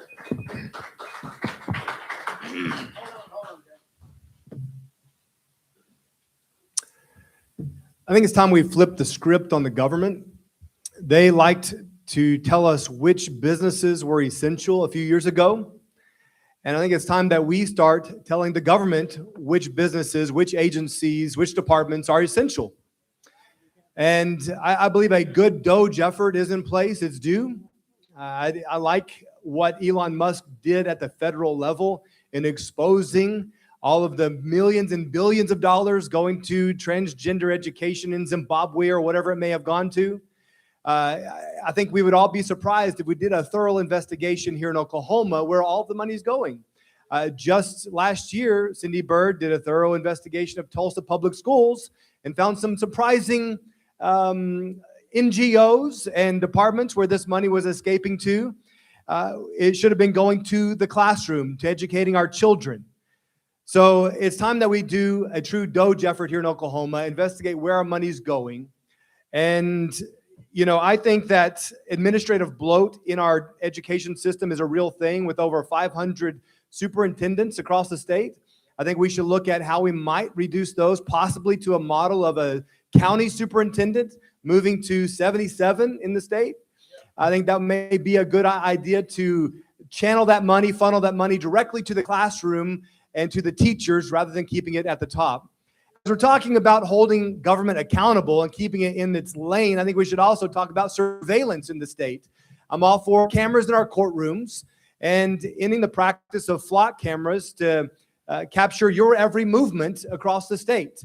So let's continue this effort to reduce the size and scope and influence of government. Mr. Sturgell. I believe we need to do a deep dive into what our government is doing, Oklahoma is doing. I think we all want to know that our state is moving in the right direction. All we got to do is continue to move in that direction. We find those places where we're wasting the tax dollars, your tax dollars, my tax dollars. I come from the private sector. You know, I had to balance my budget every year and turn a profit, or my wife's going to close that thing down. Now, see, that's the way it should be, I think, in the government as well, and especially in Oklahoma. And I think we can do that. We can get in there and find those areas of the waste, clean those areas up, and we're already moving in the right direction. We're going to be even better off. Thank you. Thank you. All right, we're going to move into the last question, then closing comments. Mr. Sturgell, we're going to start with you, and we're going to go this way. What is your perspective on data centers? You may have heard of them recently. And how does Oklahoma deal with the increased demand on our electricity grid and the water supply when it comes to the data center outfitting across the United States of America? Well, with the energy situation, I think we need to move into using our own resources, which would be natural gas, developing electricity. Now, the data centers, I am a mechanical contractor, so I've actually been in some, not those big data centers, but I've been in some of the others. There's ways that a lot of waste comes from the cooling of them. When they use fiber, they use less energy then, and there's less heat involved. I know you've heard about the closed loop, open loop. Then you use closed loop systems. I mean, I think the regulation of that moving forward, and we've got to work on making sure that when they come in here, they're being as energy efficient as they possibly can. Jake Merrick, again, same question. Your perspective on these data centers and how does Oklahoma deal with the increased demand on our electric grid and water supply? I agree with President Trump on this, that we have to be at the leading edge of this. AI is integrated into almost everything we do already, and it's only going to get more integrated. And so I believe they're necessary, but they need to be properly regulated. I think there's 5 essential points where data centers could be a good thing here in Oklahoma, starting with they pay their own way. So no corporate bailouts, no public-private partnerships, but these billion-trillion-dollar companies who want to come here to Oklahoma, we welcome them. You can pay your own way. And secondly, I think that we get them properly zoned in the industrial sections of town, our counties, to keep them out of neighborhoods, out of the center part of our city. We ensured that the noise pollution is handled correctly.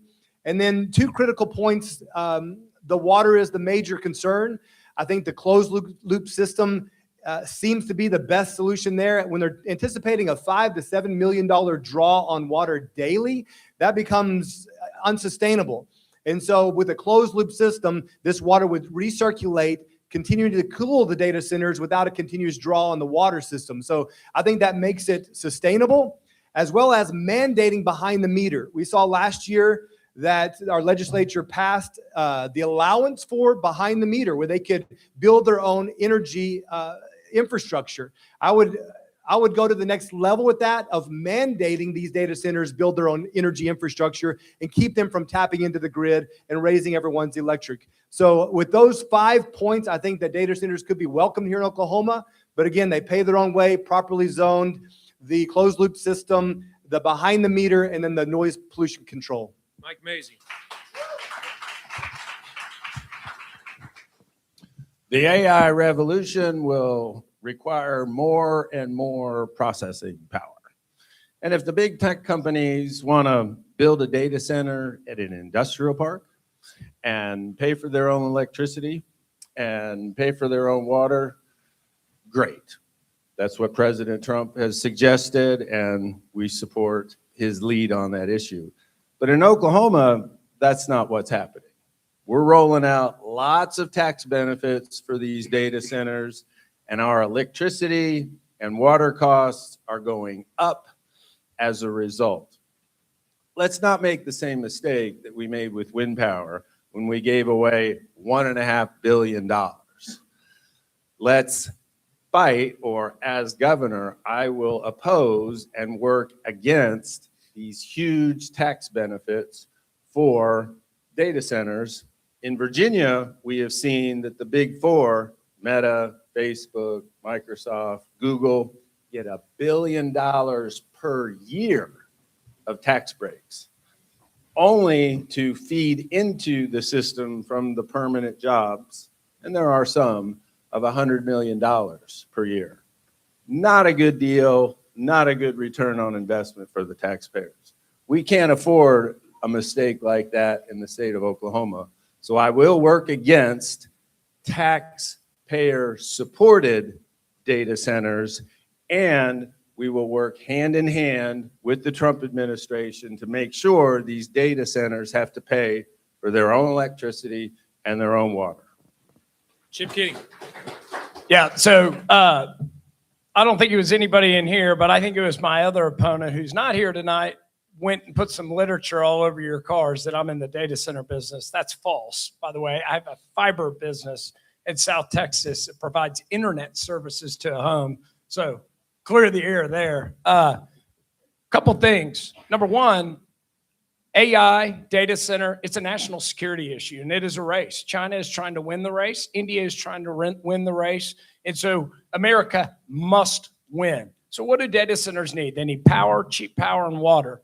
I've already publicly come out and stated that we will not utilize any grid power for data centers. What do we have in Oklahoma? I'm in the industry. We have unlimited natural gas potential. We will direct power data centers through natural gas, but we're going to have to accelerate certain manufacturing components and bring them from China to Oklahoma to be able to win this race and not utilize grid power. Number two, we shouldn't put these on top of rooftops.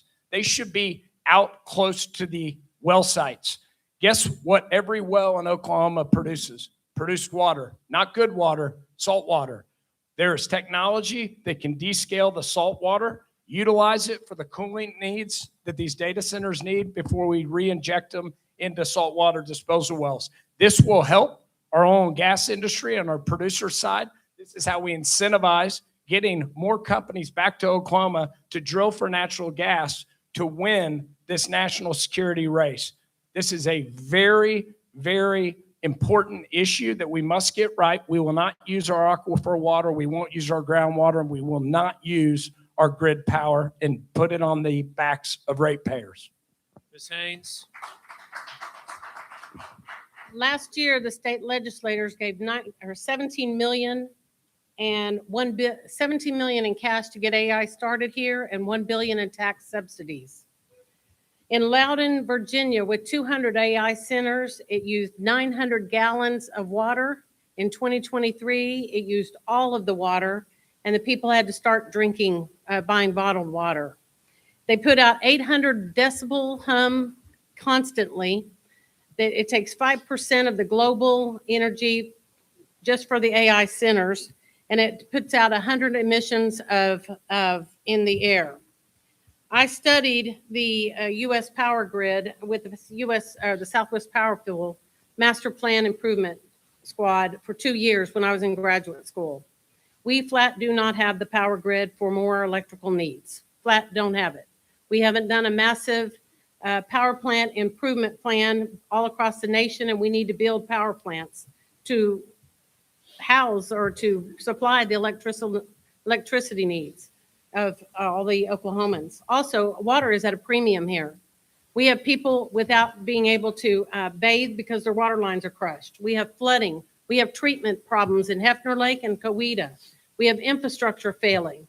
We have all kinds of water problems. People in Eufaula can't drink the water. Hugo and Hennessy's water is green and brown and stink. Boise is out of water. We've got to have a governor that will take that problem and talk about solutions or nothing happens. And we're better than that. General Drummond. President Trump has declared that America will win the artificial intelligence war. And as your governor, I will make sure that Oklahoma is not left behind. However, we must make the data centers pay their own way. As your Attorney General, I've instituted a large load tariff to all data centers that have come into the state. That means they pay upfront, so ratepayers, consumers do not. We need legislation that requires a closed water loop. The technology is there. We can make them do this. Oklahoma is blessed with richness of natural resources, plentiful gas, great water, but we have to protect Oklahomans. And as your governor, I will put Oklahoma first, and we will make sure we're not left behind, but we will do so in a responsible manner that protects the people. All right, you've heard all those. Listen, round of applause for these candidates with all those questions.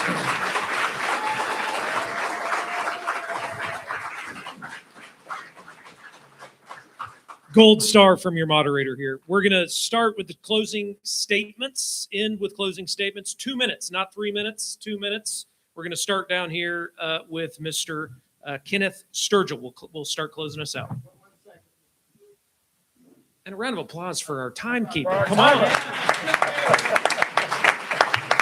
Most important person in the room, Mr. Sturgell. It's 2. I probably, 3. You told him 3. We Did were you tell him told 3? three. Let me go through my notes. I may have said that wrong. 3 minutes for closing statements. Now the timer's. Yeah, that's right. Mr. Sturgell. I would like to thank you guys for your time tonight. This has been an awesome event. I appreciate the opportunity to come and share what I feel like is a very important thing at this point in time in the history of the United States and of Oklahoma. This is the most important time. We have seen so much take place in the last 8 years. We got to get ahead of this and stop a lot of the things that with conservative values, good Christian conservative values. My name is Kenneth Sturgell. You can see me on Facebook. Come see me on Facebook. I always end with a prayer. So I'm going to end with a prayer real quick and then we'll move on. God, I thank you so much for this opportunity. I thank you for our president, Lord Donald Trump. I pray that you will protect him and give him supernatural wisdom. I thank you for these men, Lord, that's willing to pay, and men and women that are willing to spend their own money to serve Oklahoma. Lord, I thank you for you taking care and caring for Oklahoma. God, I pray that you'll forgive me of my sins, Lord, and that you'll heal Oklahoma and bring a revival to Oklahoma. In Jesus' name I pray. Amen. Amen. God bless Oklahoma and God bless the USA. Jake Merrick. Jake Merrick, you can find out more at jakemerrickforgovernor.com. I had to say that before I forgot. We are at a critical crossroads as a nation and as a state. I think that, honestly, we could go either way, especially as we look at State Question 836 and that huge push to basically neuter the Republican Party and make it pointless. I think that it's going to require people that are willing to fight. I am an Oklahoma first candidate and would be an Oklahoma first governor that's willing to push back against the federal oversight and influence in our state and overreach in our state. But more than that, I am a people first candidate and a people first governor. I truly want to prioritize the individual rights and freedoms of the people of Oklahoma. And I understand this role as a servant's role, as one that listens to the people. I'm not taking any lobbyist or PAC money. I'm only taking money from individuals across the state because I don't want any strings or hooks in me when I sit in that seat, because I want to do what is best for the people. I will create citizen advisory boards. These are groups across the state of farmers, of ranchers, of teachers, of manufacturers that will advise me on the best policy decisions that will most benefit them. So I am making the people first in this state. I'm going to prove that in the next phase of my campaign. We are launching a whole new phase to sprint to the finish. I'm going to give the final announcement and all the details outside after this event here. So I invite all of the media. We're going to be outside next to this bus that was generously donated to our campaign by an individual, by someone who's excited about this vision for Oklahoma. And if you want to join me out there, I'll give you the details on this next phase, which puts me right in front of the people all across the state. I'm excited about it. I will fight for each of you. I will fight for your constitutional God-given rights. You can find out more at jakemerrick4governor.com. God bless.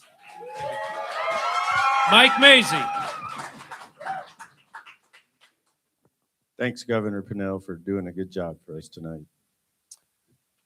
Friends, no one in this room wants Oklahoma's next governor to be a watered-down, milquetoast, weak rhino. The reality is, while all conservatives are Republicans, not all Republicans are conservatives. Now, I do have respect for everyone up here who has the courage to be on this stage tonight. But I think after tonight, one of the key takeaways for the voters is clear. Anyone can talk about Oklahoma's problems, but complaining isn't a strategy. Well, you've heard lots of complaining during this campaign. I've been hard at work planning. And here's my plan. Oklahoma can be a no-income tax state, and I have a 3-part plan to make that happen in 6 years. Oklahoma schools can get our kids reading at grade level, and my plan includes hiring a statewide literacy director in week 1 and implementing the very important accountability of the 3rd grade reading gate. Oklahoma can secure our land from these nefarious Chinese communists all over the state of Oklahoma.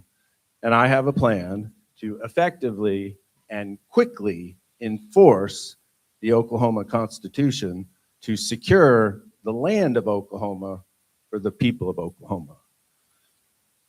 Prevent Islamic rule in Oklahoma, I have a plan. Boost Oklahoma's economy, I have a plan. Oklahomans deserve a governor with a solid plan.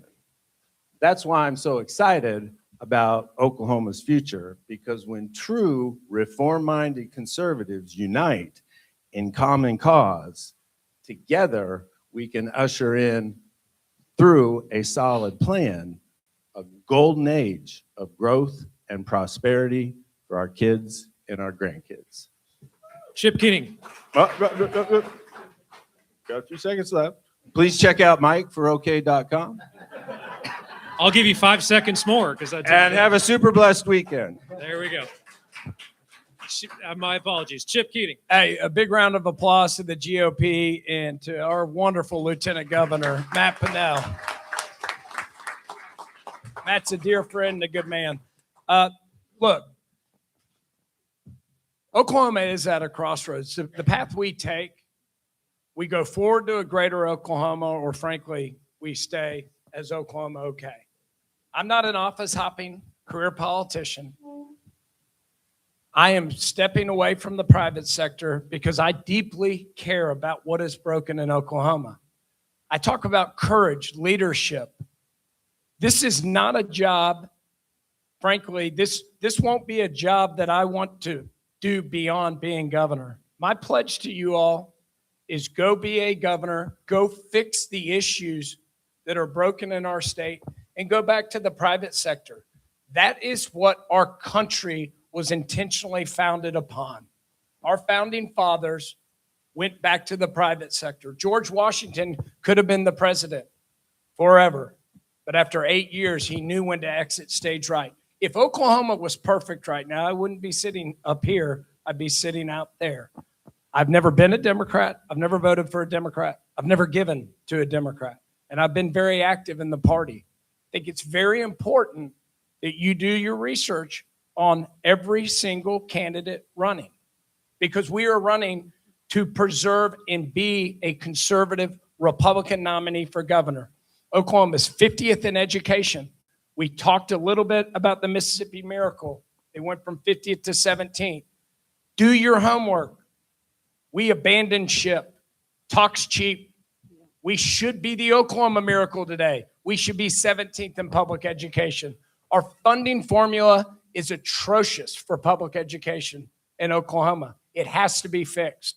We haven't modernized our tax structure in our state since 1930. And when I say that, I want to eliminate the income tax. We absolutely have to. But we've got to look at county, city, and state taxes. We are the clunkiest tax system in the entire country.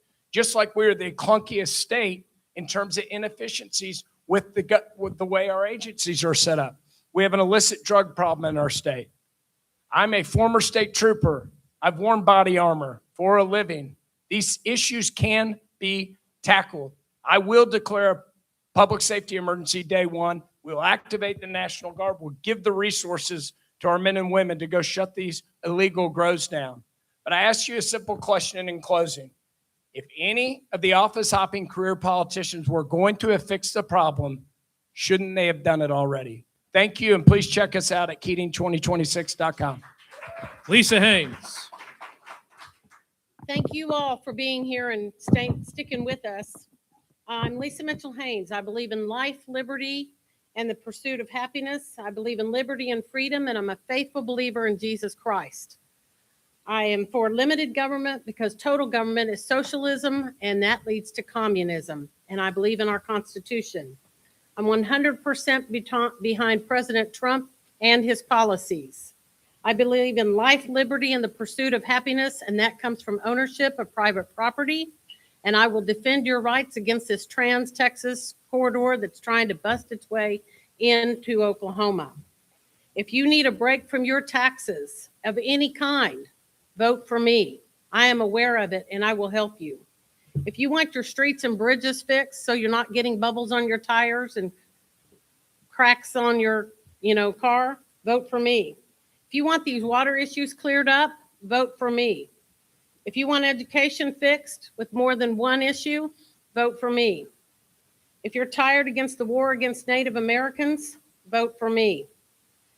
I pray for each one of you daily because you matter to me and I love you and I love Oklahoma. I'm Lisa Mitchell Haynes, candidate for governor. The vote is June 16th. I'd appreciate your vote. I need your prayers because I'm traveling by myself all over the state, meeting all those 9,700 business owners and 67,000 people. And you can send your donations to P.O. Box 232, Choctaw, Oklahoma, 73020, or go to my website at mitchellhaynes.us. You can email me at info@mitchellhaynes.us.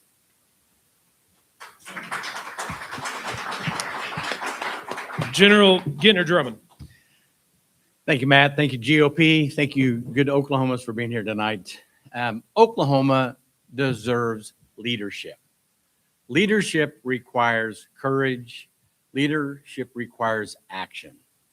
Don't judge me by my words. Judge me by my actions. When I secured the nomination for Attorney General, I sat down to develop policy for the office. I made you 4 promises. We would shut down illegal grows and drive out the cartels and the syndicated crime organizations. We would partner with Native American tribes to build a stronger criminal justice system. We would snuff out fraud and prosecute those who would exploit our tax dollars. And we would maintain openness and transparency in state government. 4 promises made, 4 promises kept. As your governor, I will drive measurables in education. We will no longer be the 50th in the nation. We will start in preschool with affordable preschool that takes these children and stimulates their mind and feeds them so that when they start grade school, they are ready to learn and will learn to read so that they can read to learn and develop math proficiencies. And then in their high school years, if they're college bound, great. If they're not, they're going to be tech school, career tech bound so that we have a workforce ready with pipe fitters, welders, electricians, plumbers, and CDL drivers. We will drive the measurables in healthcare. We cannot afford to be 48th anymore, and we have to refund and fund our mental health facilities with a plan. And lastly, we have to develop more jobs in the state of Oklahoma through infrastructure, aerospace, and defense contracting. 4 promises made. When I secure the nomination, you will be seeing me sit with you as we develop out those policies so that in January of 2027, we don't wake up with a what's going to happen, but we start immediately with a plan of action. I didn't sit in the House or the Senate for 12 years. I didn't accept the political appointment for political patronage.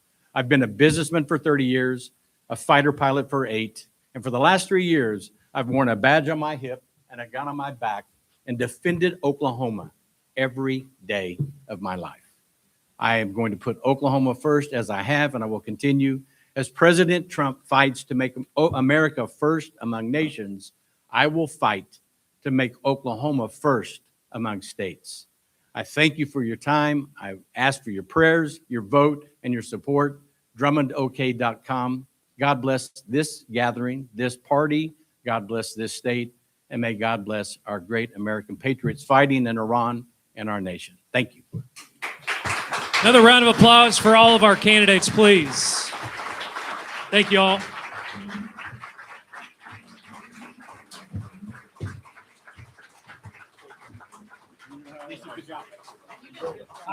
And if everyone would please, again, yes, please.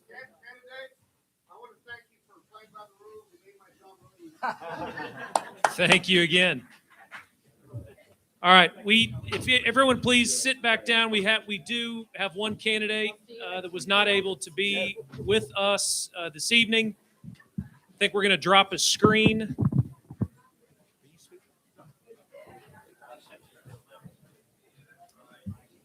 So hang with us here for a second.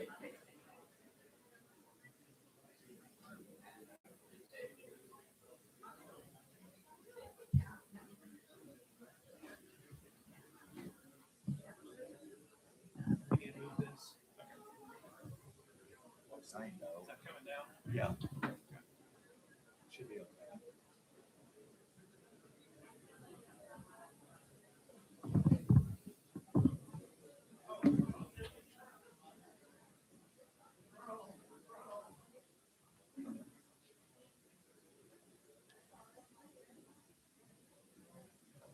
All right, if everyone would please direct your attention to the screen. Gubernatorial candidate Charles McCall. Good evening, and thank you for being here tonight. I want to begin by saying I'm sorry I can't be there in person. As you're watching this, I'm officiating the wedding of a close family friend who is part of Team McCall. It's a special honor, and I truly appreciate your understanding. I'm sure the other candidates have had great things to say about me tonight. But tonight, I'm grateful for the opportunity to explain in my own words why I will make government accountable to you. First and foremost, I'm a Christian, a father to 2 boys, and a husband to my wonderful wife, Stephanie, of 32 years. My faith and my family are the foundation of everything I do. I'm a community banker from Atoka, and I employ over 120 people in rural Oklahoma. I didn't grow up in the governor's mansion. I grew up understanding hard work, responsibility, and service. My dad always told me the only way you'll be successful is if you go out and help someone else be successful first. I've tried to live by that every single day. I'm also the only candidate who is a 3-time supporter of President Donald J. Trump because I believe in America First values.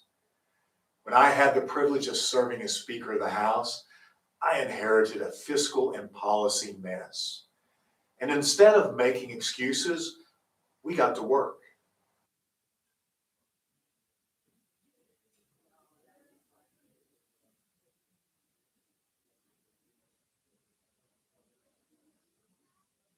Good evening. We stopped critical race theory from being taught in our schools. We fought Chinese buy-ups of Oklahoma land and passed the strongest state-level immigration laws in America, banning sanctuary cities and stopping driver's licenses for illegal immigrants. Here's the truth. Our problem in Oklahoma is not that we can't pass conservative laws. I've proven we can. The problem is enforcement in the executive branch. The executive branch has failed to execute the conservative policies the legislature passed.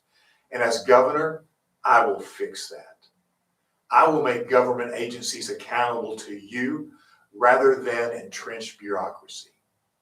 It's time for a conservative, pro-Trump governor who will enforce the law, protect our values, and put Oklahoma first.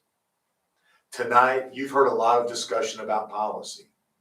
Let me leave you with something very simple. I have a proven conservative record. I didn't just campaign as a conservative, I governed as one. I've seen the games that have been played. They continue to be played today. There is still deflection from those on this stage who have served in the executive branch. Instead of accountability, we've seen finger pointing. Oklahomans deserve better. On day one, as governor, I will set every state agency head down and remind them, you work for the people of Oklahoma, not the other way around.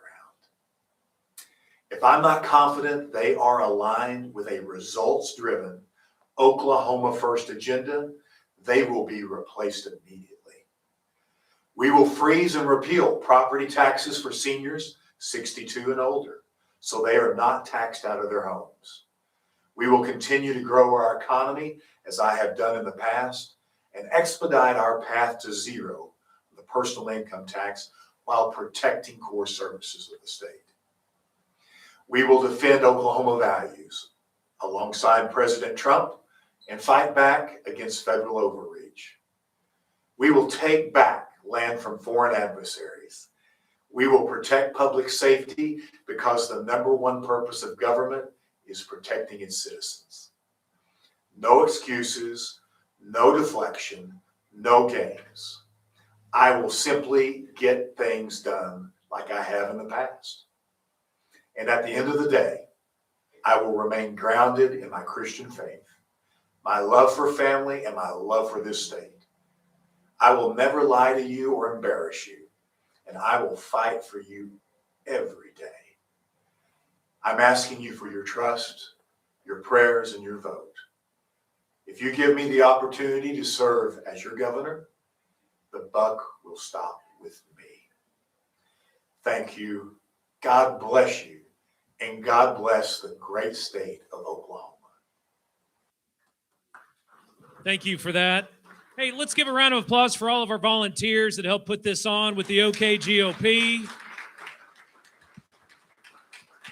And I know everybody here is going to be supporting again our nominees, and most of you all here are helping specific candidates. But I implore you, please help the Oklahoma Republican Party cut a check to Charity Lynch at the OK GOP, because at the end of the day, the buck stops with the OK GOP. That's who's going to help get all of these candidates across the finish line in November. Help the Oklahoma Republican Party after you help these local candidates. Thank you so much. Drive safely home. Thank you all so much.